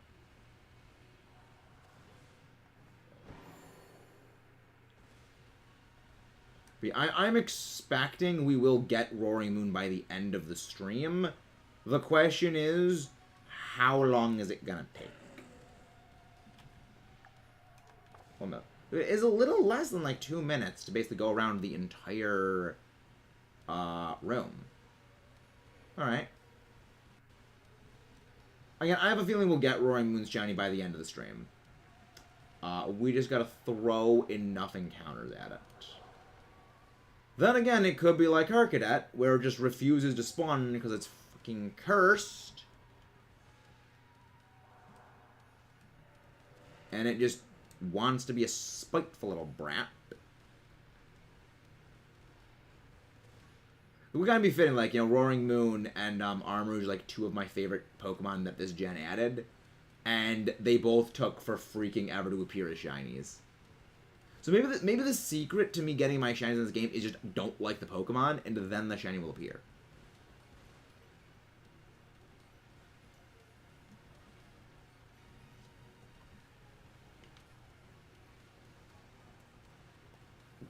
I mean, that would certainly explain why I've gotten so many Chansey shinies across multiple games. Resetting Herbery. I know Andreas is looking for Herba Mystica raids right now. Good things come for those who wait. Shiny one up. You know, I'm impatient, Omar. That's the thing. I don't like waiting. So, conflict of interest right there. I'm joking. Like, honestly, if I really was sick of waiting for things, I would not be hunting Shiny Ho-Oh and Dynamax Adventures. Yeah, he's presently looking for them. Because when Terra Raid events end, when raid events start and when they end, they completely reset your raids when you connect to the internet. So basically, he needs to go and find a new set of raids because his old set of raids got wiped. Because, like, that's just what happens.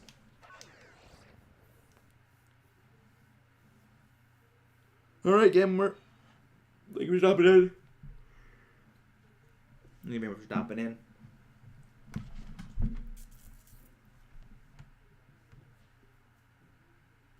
But yeah, we are now on 4 phases, so...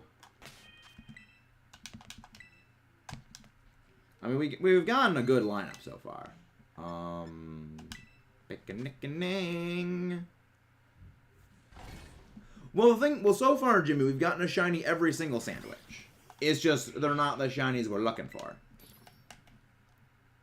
I'm patient, but I still haven't found shiny Sandy Shocks, but did stop when I went to Masuda, Girafai Eye.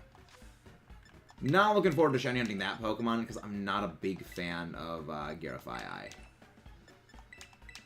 It just looks, it's weird, it just really looks weird to me. I don't know, was not a big Girafai fan.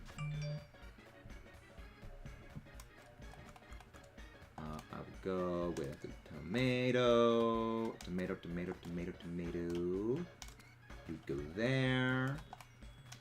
You come here. And then we go there. Then we go there. Then we go there. Pepper. Avocado.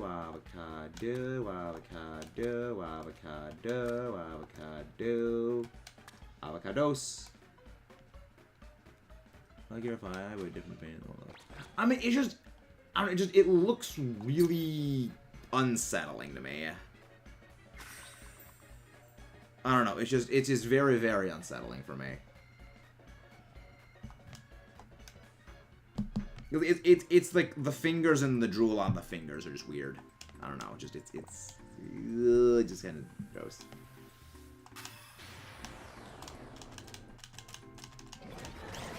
Plus, I'm more than just a person. I am Dio the Screamtail. Yeah. Dio the Screamtail. Muda. I do like how Giorno actually does have Golden Wind say Muda when he's punching. Like Dio does. I love that. It's great. Let's go to the Station 3. Cucumber, 3 avocado, and 2 biscuits easier than the burger method. I know, but the other thing is, I don't have the cucumbers and the pickles. That's the thing, is I don't really have that many ingredients in this game. So I'm just sticking with what I have. There is lore. I mean, there's lore.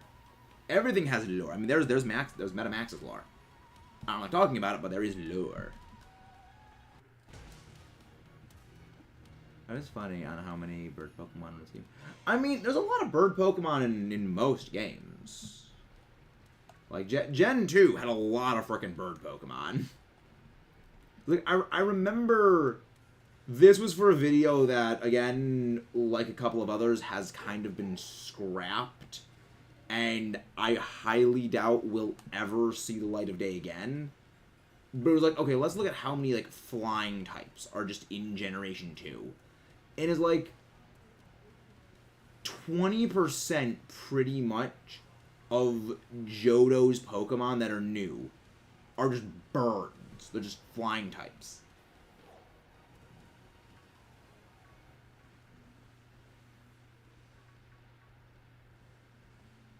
You know, so it was like, it was just really, really fun. Like, yeah, there's just so many freaking flying types in there. Because it was for a video I was actually doing on, like, fairy typing and why, like, the addition of fairy didn't just fix what was wrong with competitive. And that by actually adding in, like, you know, a quarter of the Kalos decks that are just all fairy types and they're all, like, very samey fairy types. It happened before with Gen 2, but with Gen 2, the Pokemon weren't really designed to do, like, they were all done to do very different things. So, like, it could work, but it worked because they all were very, very different. When you look at the fairies that were added in Generation 6, almost all of them have the same stat line. They have the exact same spread of their stats. They have almost the exact same move pools. And they all basically do the same thing. So it didn't really fix the fundamental issues. Whereas you have, like, you know, all flying types. You have, like, you know, steel flying, ground flying, another water flying, psychic flying, fire flying, normal flying. There was others. Psychic, well, multi-psychic flying. There was a lot of different ones. Hey, Lunel, how are you doing? It's like they all have, like, vastly different move toolkits. So you add things like, yeah, you get, like, you know, the physically bulky ones, but then, like, the physically bulky ones like Gligar and Skarmory. Vastly different movesets. The things that they do are just very, very different. Glad you're doing well. I'm doing very well. We have... This is our 4th sandwich, and in the previous 3 sandwiches, we have found 4 shinies in total. So I'm hoping we get a shiny on this one, especially my shiny Roaring Moon, because I need that one. But yeah, this is definitely, I would say, the most annoying shiny to hunt in this game. At least so far.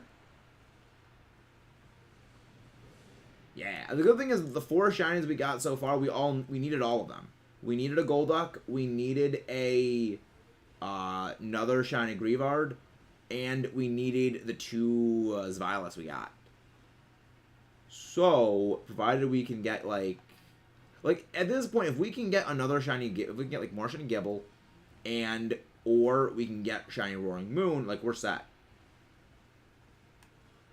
I'm super freaking happy for that.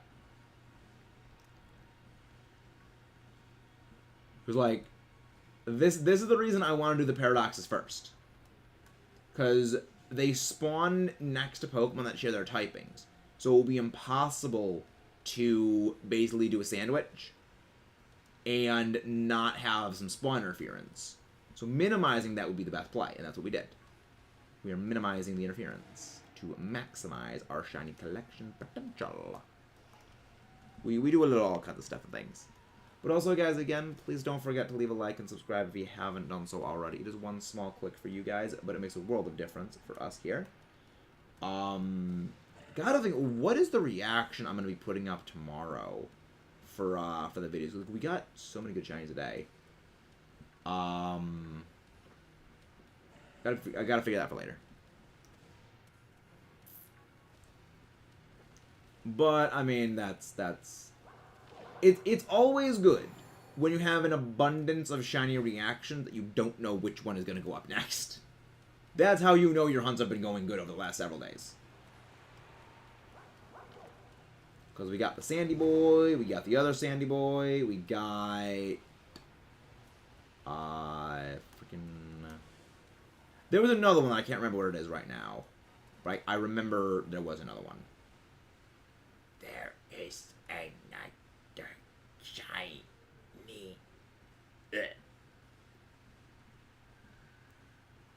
Hey, Ghost Rider, how are you doing? Let's see, where is...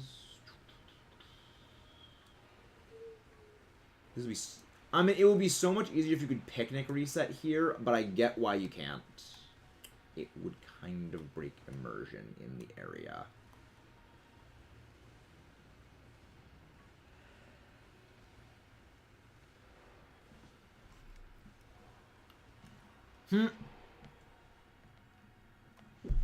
Nice. What was my starter, Kayla? What did Rival pick as starter? I'm hoping it wasn't something I would never pick anyway in a normal series. You don't have Scarlet because you find a Paradox. Straight 4, have Iron, do this break. I do not have spare shiny Paradoxes in this, unfortunately. Welcome in, Cuban. How are you doing? Thank you very much for coming back after yesterday. It's like, it's always great seeing people who come in from raids that, like, keep coming into subsequent streams. It does mean the world.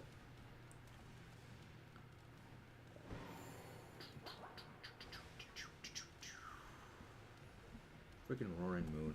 Honestly, I'm kind of glad Roaring Moon is this annoying to get the shiny of. Because it means that not as many people are going to have them competitively. It means when I can bring mine, I can style on people. And after all, battling with shinies is all about styling. Love it.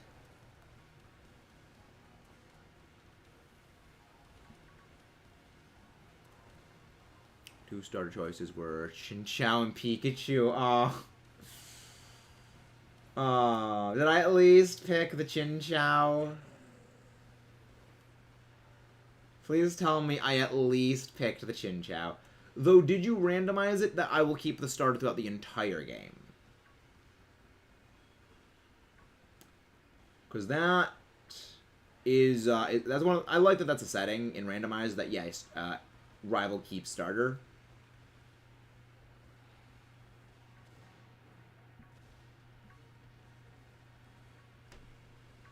Give myself to make set stuff without being shiny unless it's shiny locked.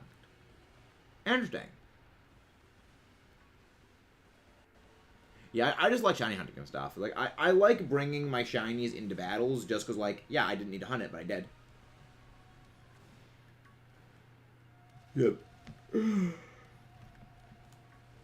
I'm hoping they add another way for Indeedee to get Trick Room that isn't by the Terra raids.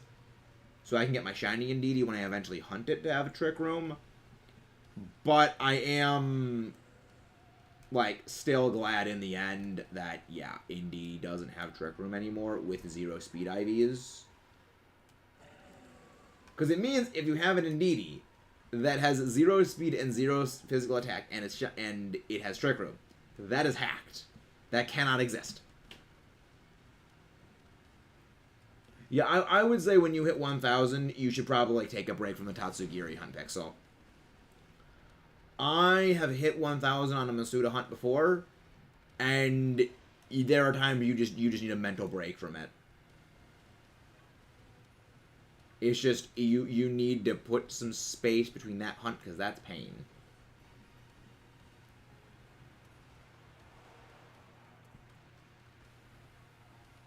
Yeah, good. Because, like, at least when I went over 1,000 for the Roggenrola, that was split over, I think, like 4 separate streams. And those 4 separate streams were, like, a few days apart. So it really helped. And that's when there's like I'm very happy with like Masuda hunting in Scarlet Violet, where I can be Masuda hunting and doing like other hunts as well, so I can like chip away. So I can kind of like chip away at a couple of my other hunts, like while I'm just like doing a couple of eggs. It's just very time efficient. Which for me, I'm all about that efficiency. I am all about that optimizing my shiny hunting potential to get as many shinies as quickly as possible, using as many methods as possible. No. Gibble's shiny is very, very noticeable. The belly is very yellow, and the body is also like a very noticeably different color. I have actually gotten shiny Gibble in the game before, so I do know what it looks like. It really jumps out.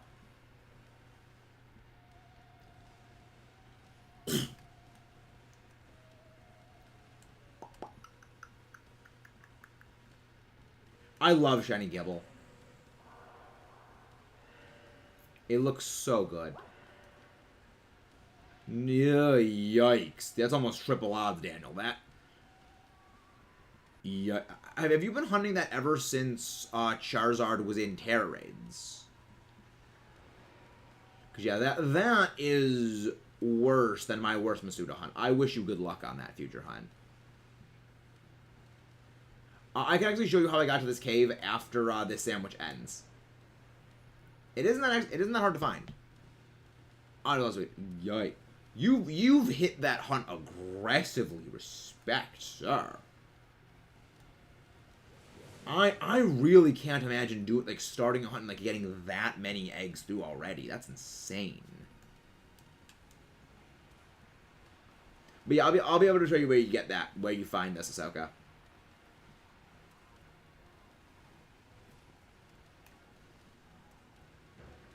Yeah. Because we are going to need to come back here, provided we don't get the shiny in this one. But even then, if we get the shiny in this one, then we have to leave anyway. How you doing, Ahsoka?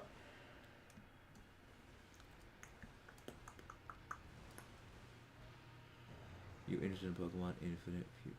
I'm not a big fan of like fan games. Fan Pokemon games were never really my cup of tea.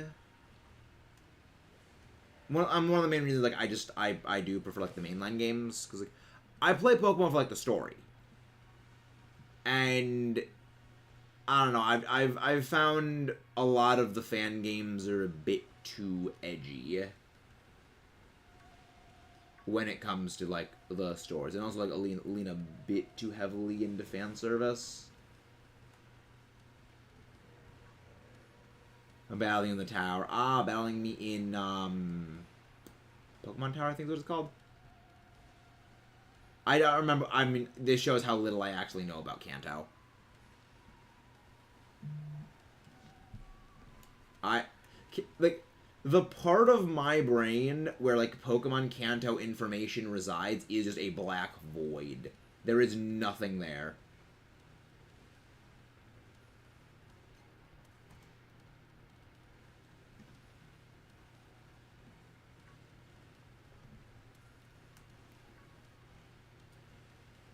There's just an empty, just blank space in my brain where, like, any Kanto information goes. It just, Kanto information goes there, and it just leaves. In one ear, out the other. Or in the eyes, out the ear. It's just gone. It just doesn't exist.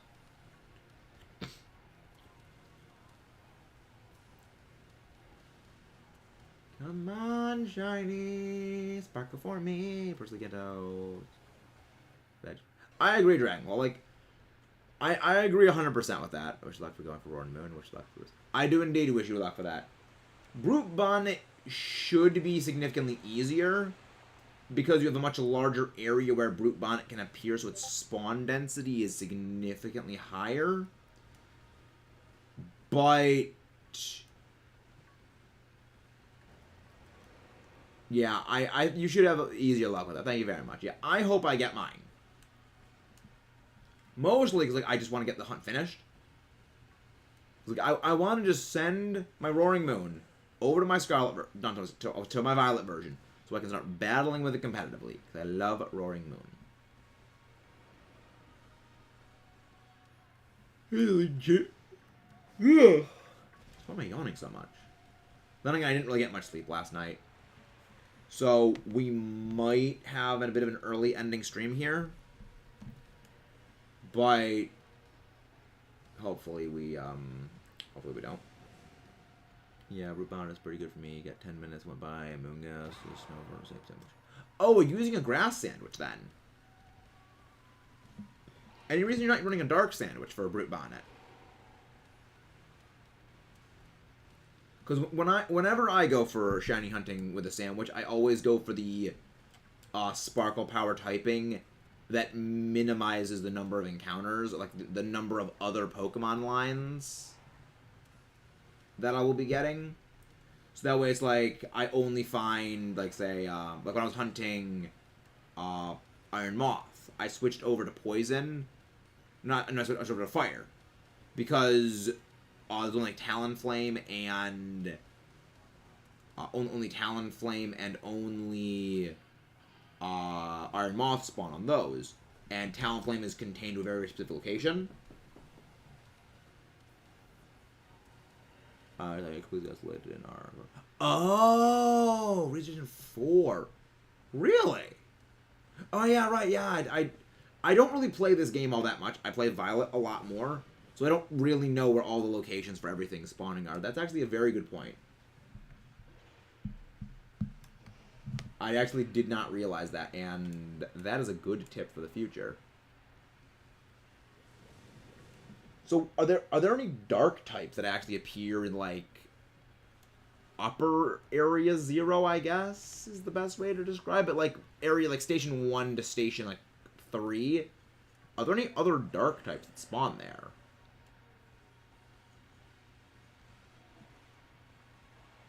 Because that's where I was actually thinking of hunting it. Yeah, that's where I was thinking of hunting it, just because, like, the pathing for me there is a lot better. But then again, in, like, lower area 0, there is, like, a circular track you can kind of run on. So that helps. I mean, there's different ways to go. Different strokes from different folks. Hey, Caleb, how you doing? Yes, I have acquired a Spheal named Fren. Yes, it's just like the Soul Link with Foos. Delightful.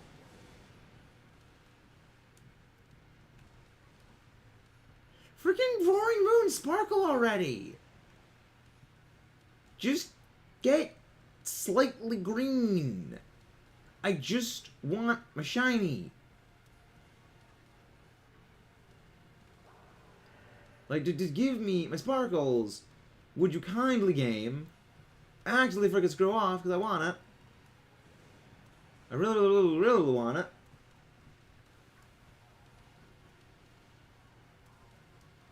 I'm kind of wondering, honestly, what odds we actually have hit at this point. I do wonder if anyone has ever created a computer program that is capable of tracking your screen and seeing, okay, you've already seen this Roaring Moon, you've already seen this Dano's Violet, that can track the individual Pokemon you've already seen because of, like, how far away they have to be to despawn. And they, like, super accurately tell, like, what you're actually on for odds. But I don't think, like, that would really exist because, like, they'd be very intensive programming-wise. Honestly, if Shiny Flamingo appears before 1000, I'll definitely do another 500 eggs from a break. I mean, I say when like a break from Shiny, I say like it's best to like break, because if you push yourself too hard when shiny hunting something that is incredibly frustrating, it will break you. I must break you, Ivan Drago. Good. I enjoy the Rocky movies. I need to watch them all at some point again. But yeah, again, guys, please don't forget to leave a like and subscribe if you haven't done so already. One small click for you, but one massive change for us here. But how's everyone doing tonight? I know it's not so fun. I mean, fair enough. Fair enough. I just wish you the best of luck with your shiny hunt, just as I wish the best of luck with my own. The freaking Roaring Moon is being roaring shoon. Roaring shoe.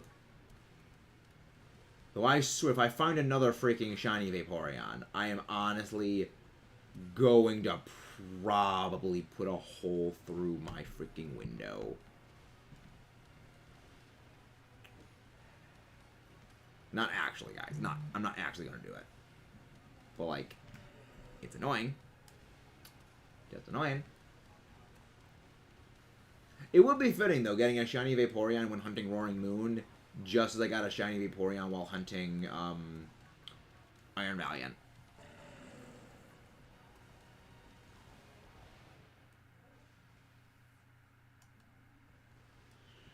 But we are... Oh, that's a shiny Gabite! Yes! 5 phases. 5 phases. See? Shinies that don't change all that much, they jump out at ya.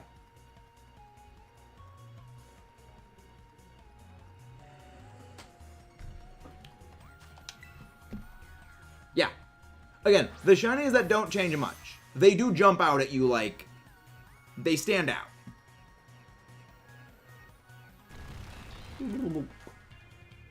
Digging a hole, digging a hole.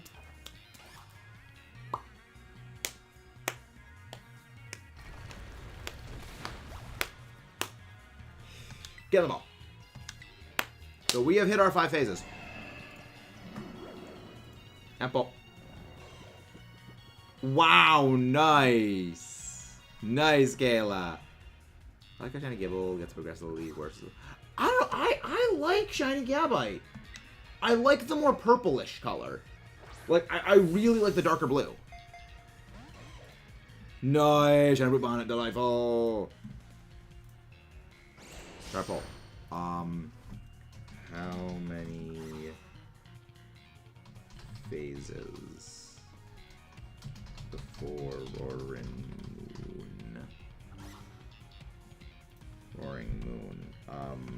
6 to 8, 9 to 11, 9 to 12.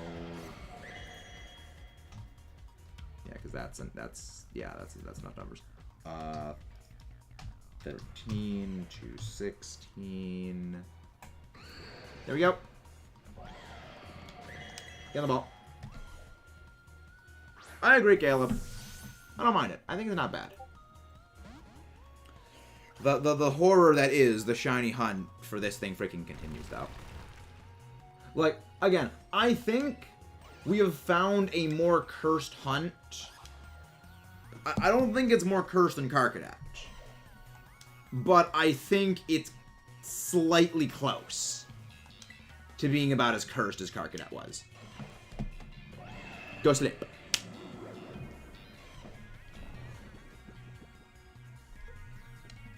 I mean, 5 shinies in a single stream is definitely delightful.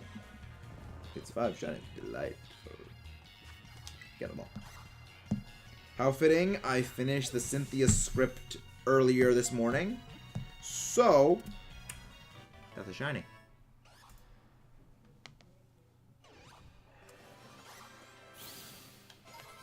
You better not be marked. Relax. Relax. Don't do it. When you wanna don't do it. Relax. Careful. It's either Elvis or Dixon. Oh, that's a real hard pick. Part of me really wants to say Callion because that's the name I gave my Togekiss back in the Heart Gold Let's Play series. But also, like, I really like Saurian. I really like Dixon. He's great. Elvis is also great. Like, Egil, also great.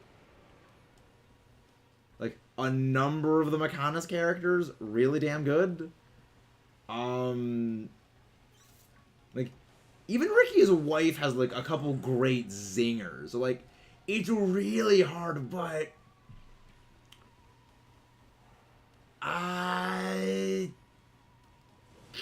gotta go Elvis. Like, Dixon's great. But, I don't know, there's great moments that Elvis has.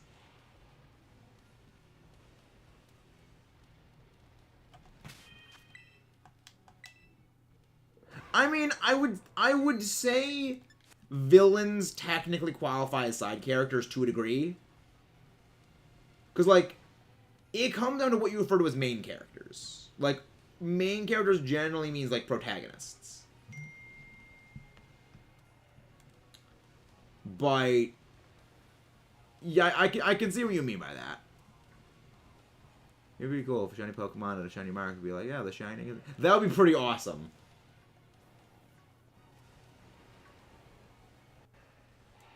That is true. That is also a fair point. Metal Face is glorious.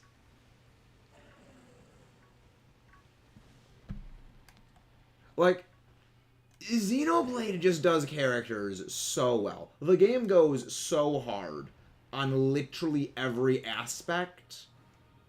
And it just, like, it's how do you compete with this game? Dark types, Grimmsnarl. I think Grimmsnarl's like a great shiny to hunt. I love Grimmsnarl shiny. Sableye, also great dark type shiny. Do you have any favorite dark type Pokemon, I would say? Because there's a number of, like, really good dark type to shiny hunt. But it's kind of hard to, like, narrow down. I mean, you could hunt Roaring Moon. You could be a masochist and hunt Mungarar. I do not recommend shiny hunting Roaring Moon. I will be honest, 110%. This is debatable. It isn't quite as bad as the Karkadet hunt, but it's kind of getting close to it. Because, I mean, like, the Karkadet hunt was just annoying because it just took for frickin' ever. This is annoying because we keep phasing on, like, literally everything in existence, and we don't get it. Metal Face is fun because he's happy. Metal Face is just... I just love the characterization of Metal Face.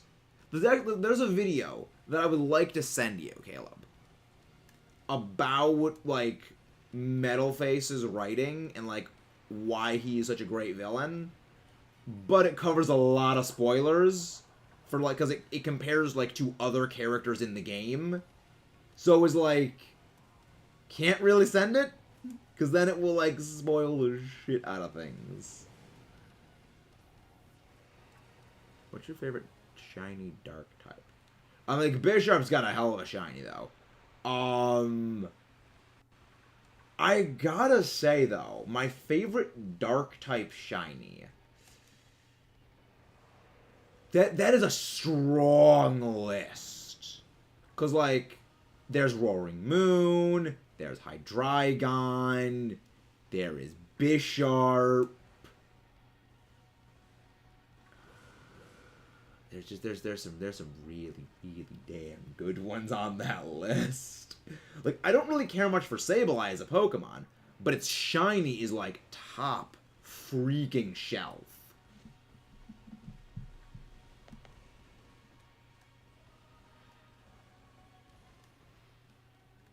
Like, Brute Bonnet, also fantastic shiny. Like, it's such a hard list.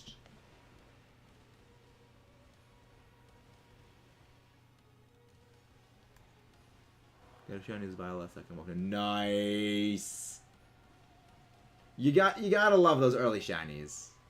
Bishop's the biggest weakness, his only being the Bishop Reese. Oh my gosh, Cal, that's great.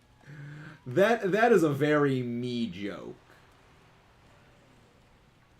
Honestly, they should have added some ability on Bisharp where it just deals bonus damage of attacking diagonally in a double battle. They should have done that. It would have been like the most situational BS ability in existence for Pokemon, but also it would have kind of been great. Kay, how you doing? It's been a while, Kay. How you been? Hope you're doing well.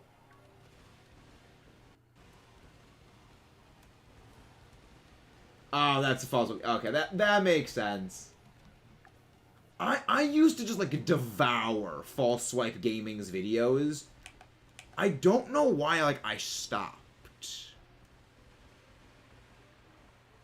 But I think a large part of it was like he covers a lot of Smogon, and I don't really care as much for Smogon. So it was just like I kind of like turned my brain off for like half of the video. And at that point it's just like if I'm like, turning my brain off for like most of the video, which generally is what like more in-depth goes to, because like there is a lot more information to draw on when it comes to Smogon stuff. Alright, there we go. False Swipe is very, very, very, very good. Yes, Smogon is very different from VGC. I just gotta go grab some rice for dinner from downstairs. I'll be back in like not even a minute. I can explain the difference when I get back.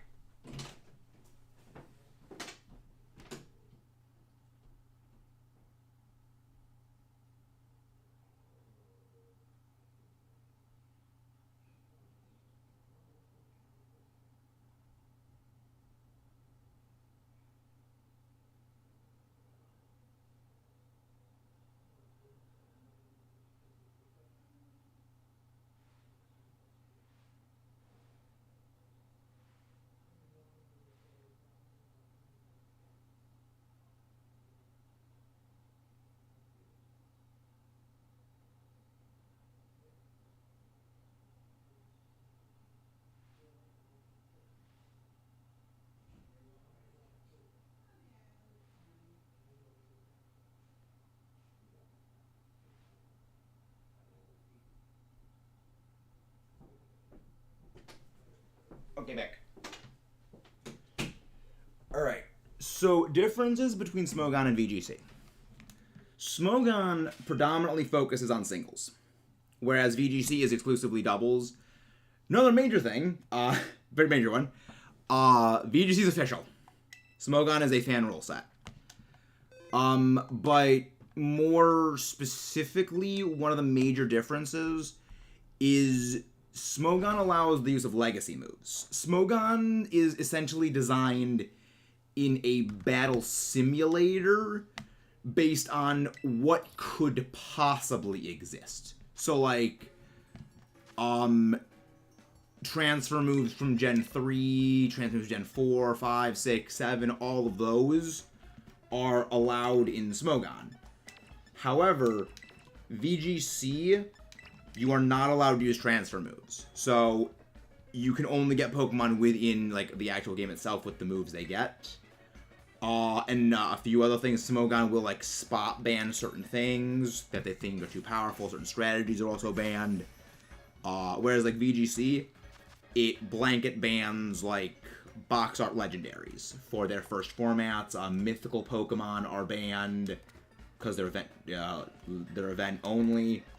And a few other things. VGC is always doubles.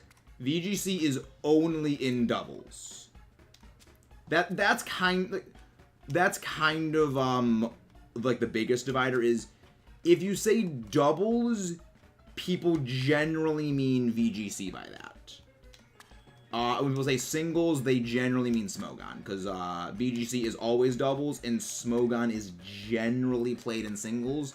Because as much as I love doubles, I will stan doubles. I would say probably a solid 95% of the competitive scene are single battle players. The doubles part of the community is more represented because, like, a lot of the official players, like, Wolf Glick, Ray Rizzo, everything, they go to the tournaments. The tournaments are broadcast by Pokemon Company themselves. So, like, they are shown more. But a vast majority of people play singles. Meta, you know, music. You know, Bishop's favorite B flat. I don't get it. I don't get it, Omar. Can you explain? B flat? I don't get it.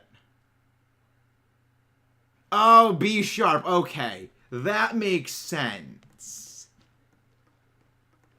How VGC works. New meta, new game, counter the meta game, counter meta.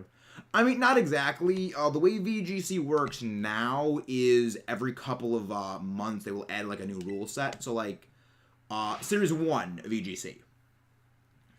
You cannot use Paradox Pokemon, you cannot use Mythicals, you could not use Greninja, Charizard, Cinderace, and you cannot use the Paradoxes. Series 2, which just started like less than a week ago, you can use Paradox Pokemon, but you cannot use Charizard, you cannot use Greninja, you cannot use Cinderace families, and you cannot use the legendaries. We are anticipating Series 3 is going to be you can use the Ruins legendaries, but you're not going to be able to use Miraidon and Koraidon. And then we're anticipating Series 4 is going to allow those in. We don't know when they're going to allow in, like, Charizard and Cinderace and the others, though I feel that is going to happen when we get home. So, there's just plans for that. But we don't know all the things yet.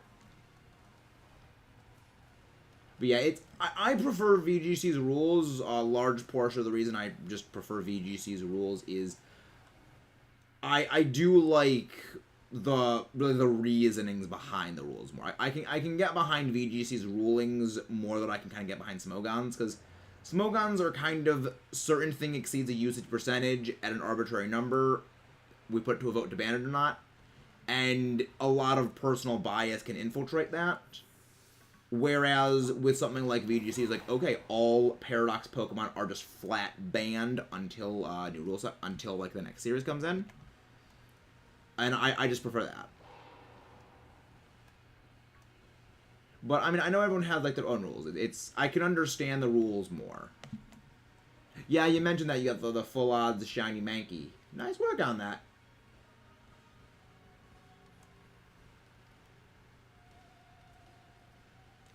But yeah, I mean, I prefer the lack of the legacy moves, because, I mean, I don't enjoy, like, Stallfest Umbreon with Toxic, Protect, and Wish and Leftovers. I don't miss that. That was kind of degenerate. I mean, I also don't miss, like, the freaking Stall Vaporeon that had Celebrate, which literally did nothing other than...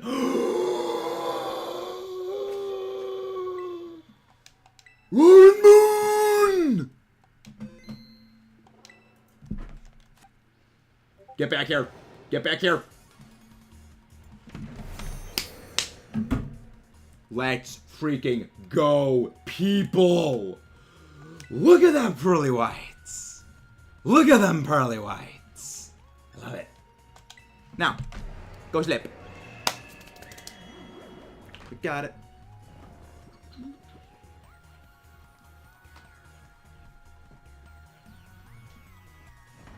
I'm so happy about this. I love it. Now, get the ball.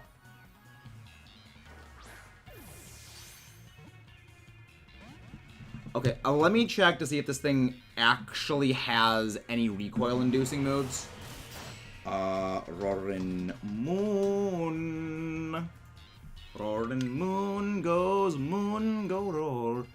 Alright, it is going to be Dragon Dance, Night Slash... Okay, it has no recoil-inflicting moves. It cannot knock itself out. Bonk. Bonk. Headbutt go bonk. That really didn't do a thing to it. But yeah, as I said before, Roaring Moon, its shiny, really stands out. Go slip. Go sleep. Stop flamethrowing. Stop using good moves. Stop using actually good, intelligent moves on me and stay in the freaking ball. Before I go, congrats on the Croissant Dragon. Slave one attacks, so work until good. Salute to you, Roost. Hope it goes well. Hope you can power through all that stuff and things. Stop missing. Stop missing. Please have 0 IVs and special attacks. Why? Why would 0 special attack be good on this thing? You can't breed. You can't pass the IVs down. And there's no like special version of like foul play yet. I'm kind of surprised they haven't actually introduced a special counterpart of foul play, because a lot of people have actually been like specifically breeding 0 IV special attackers, or like collecting 0 special attack IV Ditto, specifically in like uber preparation for when they do that eventually. There we go.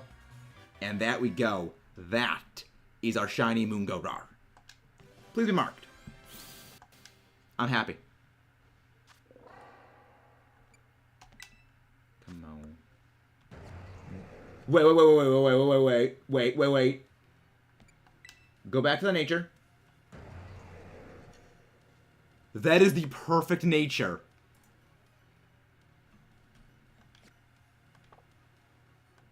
I love it. Oh, happy days. Oh, happy days. Mungo Rar has come home. Look at that. Full line of shinies. Omar! You were actually completely right. It has a 0 special attack. No, how did you call that? How did you call that? That's amazing. That's glorious. Oh, this is where the other shinies were.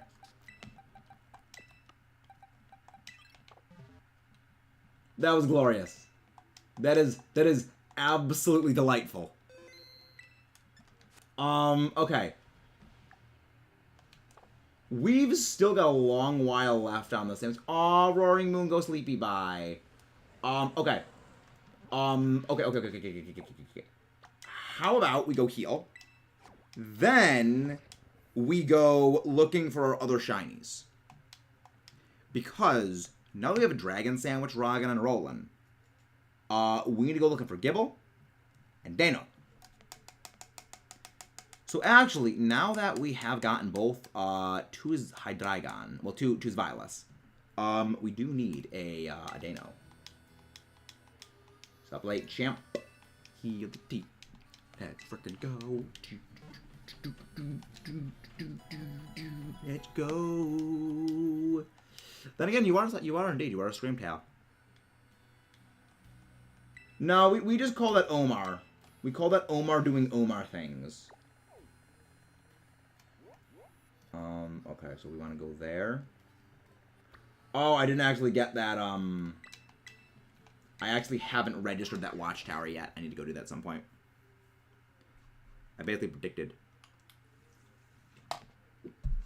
Well, the thing is, you don't really run 0 special attack, IVs on Roaring Moon, because, like, there are some good special moves it gets, but, like, you predominantly run physical. But there's no, like, special iteration of foul play yet. I'm kind of surprised they haven't done that with, like, fairy moves. Like, okay, it's a fairy version of foul play. Because I never understood that. Like, dark types would want foul play to beat, like, fighting types. But, like, dark is resisted by fighting. So, huh? So just visible confusion exists.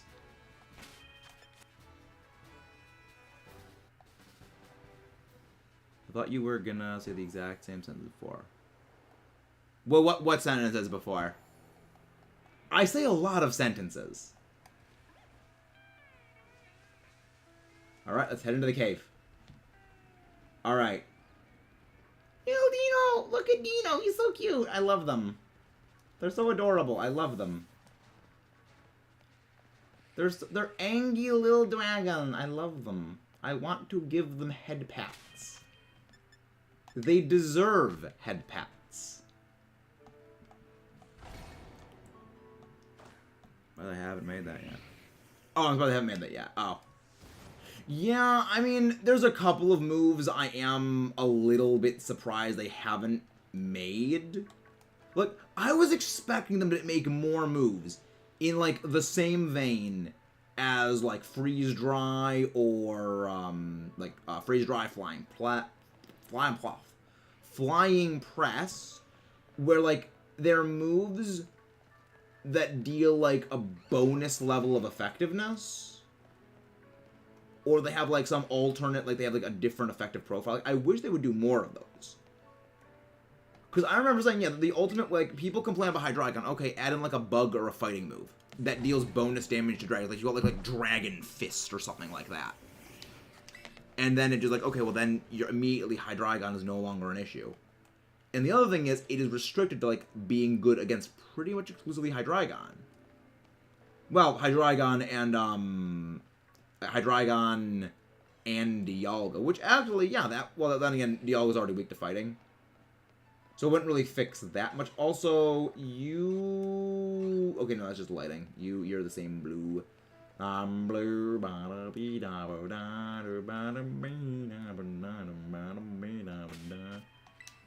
I never realized how, like, vibrant the blue on Dano actually was. Like, it almost looked like it's glowing.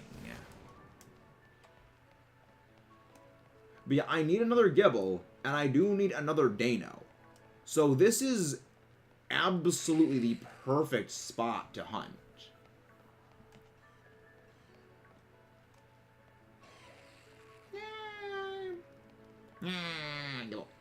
Give it.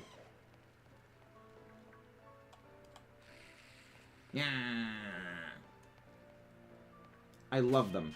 They all deserve head pats. Team Silph-Co, Nidoking, Kabuto, Jirachi Clefairy, and Raichu. Fun. That is fun.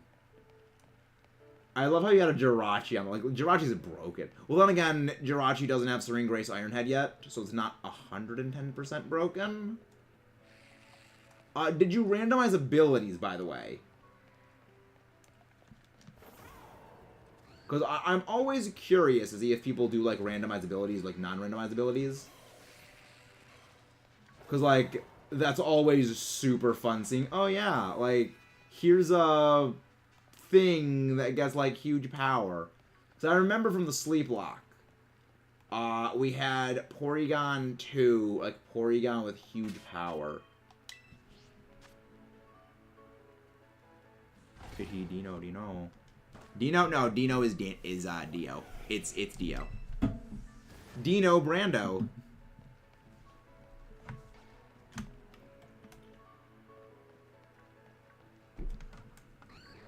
Just give me all of the shiny dragons today. Just all the sparkly dragons need to come to me.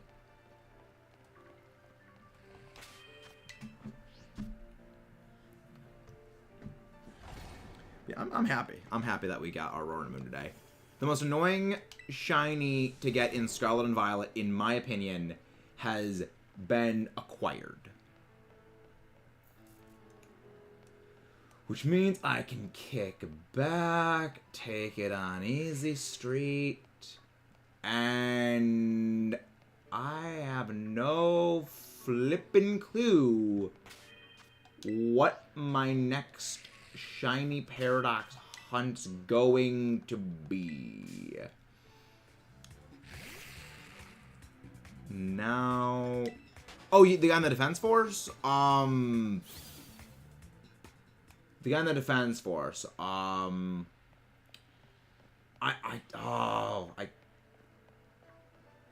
know who you're talking about. I know... Atharon, I think is what his name is. The bald guy with the rifle that gives Charlotte the rifle after you come back from the Ether Mines. Yeah, I know who you're talking about. I just don't remember the name. Yes, I would say it's more annoying than stuff that spawns in water. Because the thing that makes water spawns annoying is just we're not used to resetting water spawns as quickly. You know, we're used to the land hunts where we can reset spawns. But in water, you're hunting generally a number of things in water. However, and you're really only hunting water things if it's like an outbreak or something. So you're having, highly boosted odds for that. Otherwise, you're probably going to be Masuda-ing things, that are in the water. Which is why I say Roaring Moon is more annoying. Because there's no way around it. If you're hunting Roaring Moon, you have to go straight on. You have to hunt it by doing sandwiches in Area 0 in that one area where there will always be spawn interference. Whereas if you're hunting like, something in the water, well, you could go and hunt it by Masuda eggs. You could hunt it in like an outbreak. There's a number of ways to sort of circumvent how annoying it is. But there's no tricks, shenanigans, or otherwise tomfoolery you can do when it comes to Roaring Moon. So yeah, it's like there's ways of working around of the others. Roaring Moon, there's no way, because even at your best, you are dividing the spawn boost of Roaring Moon into 4 Pokemon: Roaring Moon itself, Gibble, Roaring Moon itself, Gibble, Gabite, not Garchomp, and Zweilous. If you're going for dark sandwiches, you're dividing it into even more. So there's no you got to attack it head on, basically. There is no other way.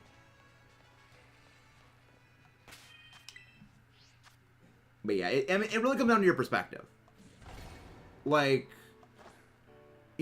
some would say, well, yeah, but you can, like, reset the spawns easier and quicker, whereas with, like, water hunts, it's harder to see them in the water. Or, you're just move slower, you can't picnic reset them, and, those are all valid statements. I think it's a bit subjective on, like, which one people are going to find the most annoying. But I would have to say, I would put my support for the most annoying hunt behind Roaring Moon. I agree. I'm like, the main thing is that the Colonel, the Colonel's got a great moment, like when you're fighting Zord. He's got a great moment. But other than that, he's really just, okay, go talk to him for Colony 9, not Colony 9, Colony 6 restoration. So he's kind of nothing but like a long quest giver NPC kind of after a while. Though he does have a good moment later on in the game. Yeah, Sushi Fish is a shoe. Sushi Fish being a shoe. So it's a shoe-she fish.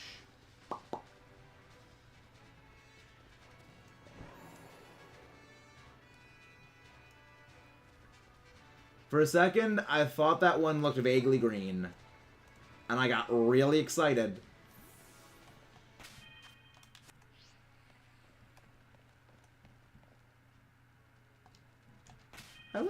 I love how cute they are when they walk. They like the beep, beep, beep. They remind me a lot of Amora. Yeah, like remember he's like Zord's like hanging onto the thing, and then like he shoots the thing to get Zord to drop into the ether.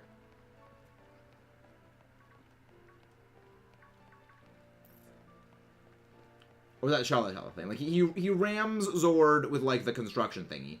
Right, that's what it's like. I remember someone shoots the thing and the Colonel is involved in somewhere in that.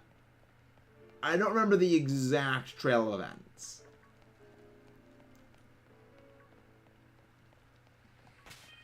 I thought it was Juju that rammed the thing into them. You're gonna start to grind when I hit 1,000 or finally start grinding Urban Mystica. I would say grind Urban Mystica. Because when you're grinding Urban Mystica, you can then get experience candies, which are also useful for future things. Colonel's not there, he is still presumed dead. Oh, you mean, Vanguard, the guy in Colony 9. The guy who looks like Waluigi with pink hair, as Chugga Conroy refers to him as. Which he does, he looks like Waluigi.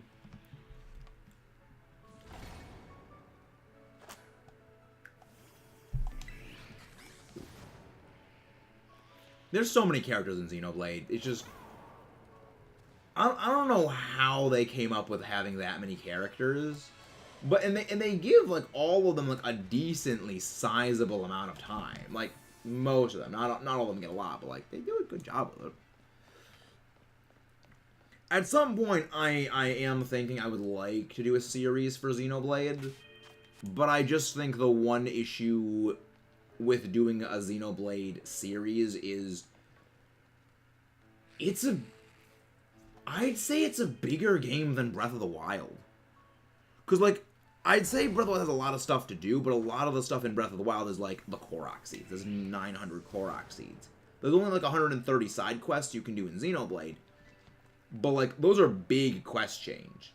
With the Koroks, you can knock out, like, 50 Koroks in, like 2 hours or something like that. Like, we did that before. It doesn't take that long. But with Xenoblade, you can take a good while to do everything, and then you got the completion thing, Collectopedia. That's what it is, the Collectopedia. You got all the side quests, heart to heart. There's just so much to do in Xenoblade.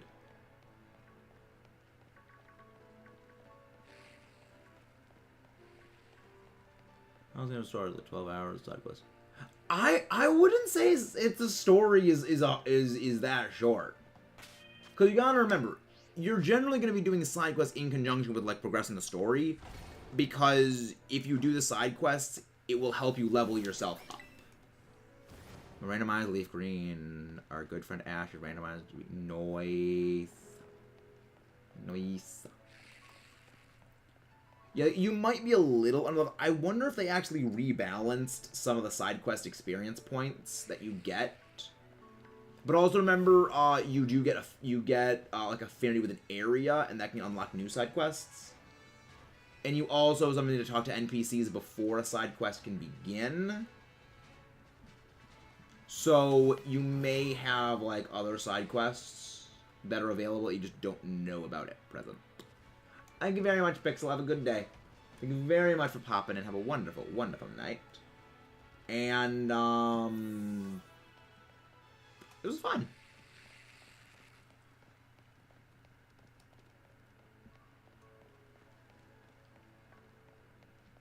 I'm kind of surprised we're only finding, like, Dano right now. We haven't seen, like, a Gibble in a while.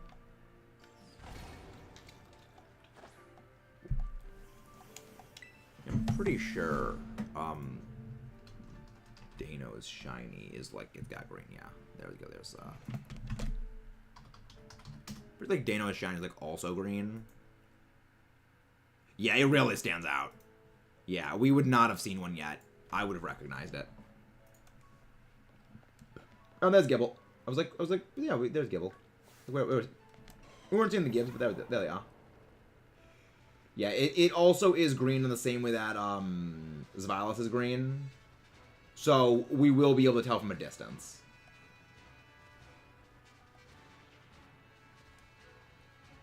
But we still need to find it first. We gotta get to up here.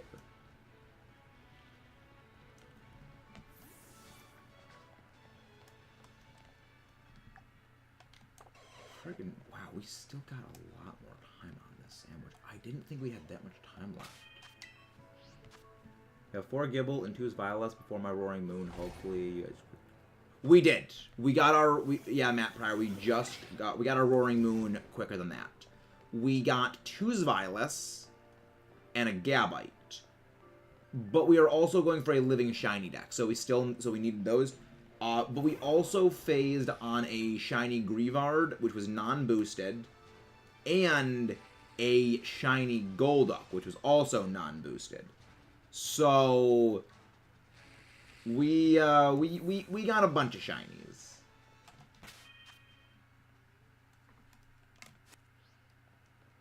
Okay, that's not green. Yeah, nice. Welcome back, Matt. Hope you're doing well. Again, guys, please don't forget to leave a like and subscribe if you haven't done so already. It's a small click for you guys, but it really, really helps us all around here. Come on, give me my... Wait, is that it? Is that it? No. Ah, how's the angle? I think after this, I'm going to make... There it is! There's a Dano!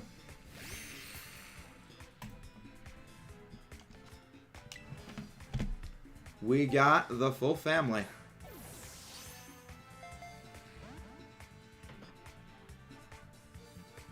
I hope that this thing doesn't have a mark, because then I'll be kind of really tempted to evolve this thing into the Hydreigon and not one of the others. But I can always just rehunt off timer for another one.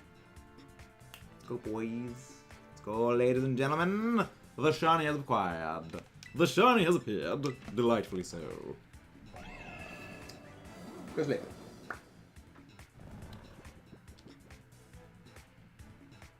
Don't know, sleep. Go sleep. He's so happy and sleepy. Sleepy little boy. Sleepy little bean. Get him up. And that's a catch. Productive day is productive. Productive day is highly productive. Please don't be marked. Like, I would love a shiny marked Hydreigon. Don't get me wrong. But, like, I don't want to hunt another one of these things.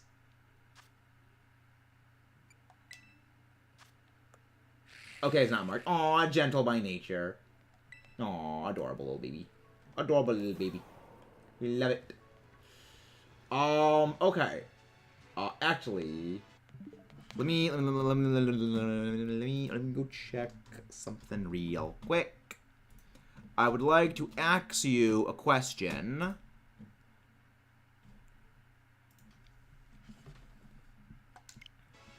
Of X you, X are us. All right. Okay. Okay, there we go. That's okay. That's reasonable. No sense in wasting a good shiny Shamich. So head into Zappuccino. Head into our good friend, the place known as Zappuccino. I love it. I love everything about this. This has been great. Like, Roaring Moon has been good. The curse has been broken after we got the Carcadet yesterday. So I'm happy. But let's get looking. We've got what? Like, not long. But I think that it's worth going. Yeah. Because I know it's like slightly reddish. I just checked. So I don't quite think we'll get it today. But it would be good if we do. Because just like, again, rack up another shiny for the day. Just racking up another shiny. Racking up another shiny, please. Ask you, I like you to sparkle, please. Like, I am very glad that I got the Dano shiny. I'll be honest, because now I can always just go to hunt Gibble's shiny in the same area, because I still need another shiny Bagon for the living shiny decks. So it's like I would need to go there anyway again. So now I can just go hunt Gibble there as well as Bagon, which further reduces the odds of me phasing. Delightfully so. The delightful little Bagon from down the lane.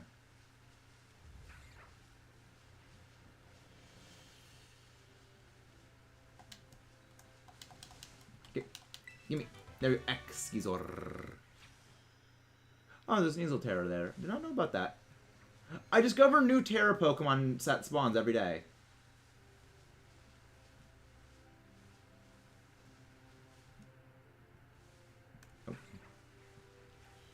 Well, I mean, we're probably not gonna find a shiny on this one.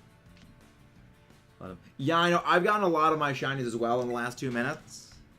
But I hold little regards for it right now. Because, like, this would be one of our...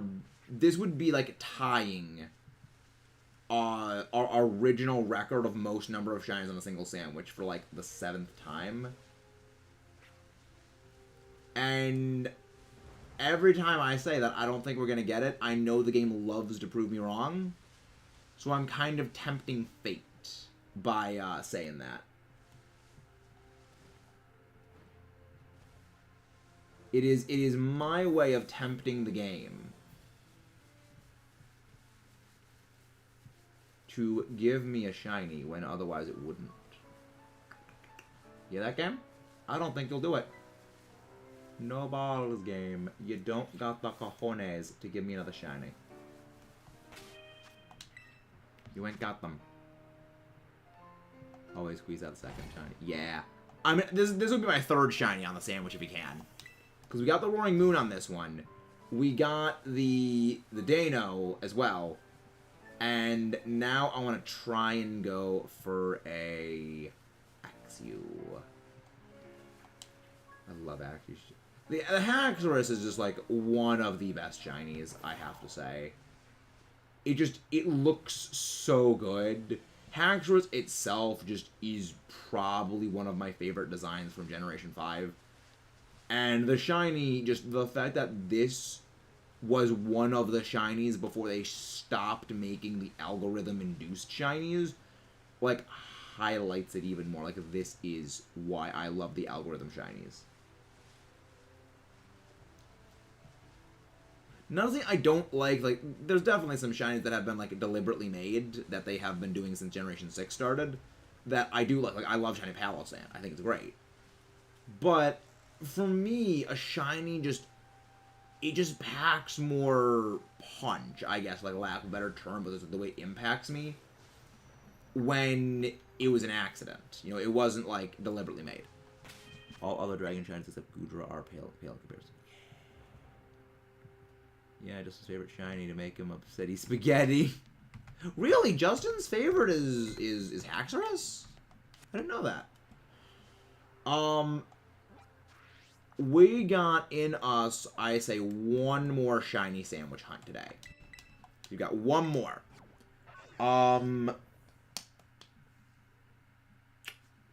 We got one more in us. Thing is, I'm fairly certain I need to go and buy some ingredients then. Unless, wait, I think I've smoked fillet. I think I have smoked fillet. That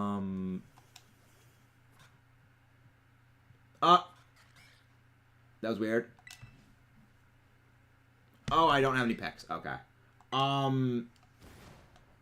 You know what? I think we end on a triumphant note today. We got Roaring Moon. I think we end on a triumphant note. We end on the Shiny Dano. So we end on completing the entire Shiny Hydreigon family in a single sitting. Like, if that's not progress, I don't know what is. So yeah, I think we're gonna go on a raid right now. Let's go find one of the bros to go raid, the broskies. YouTube.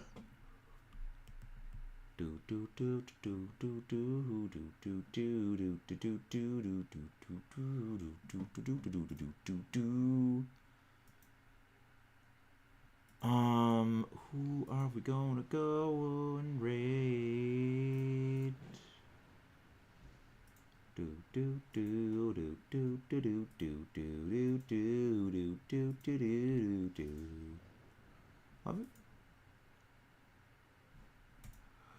That's someone we have not seen in a long time.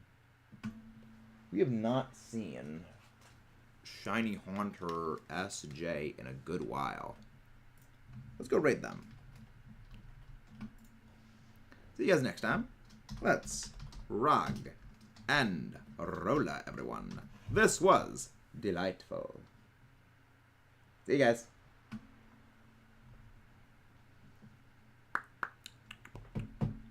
Come on, thing. Load up.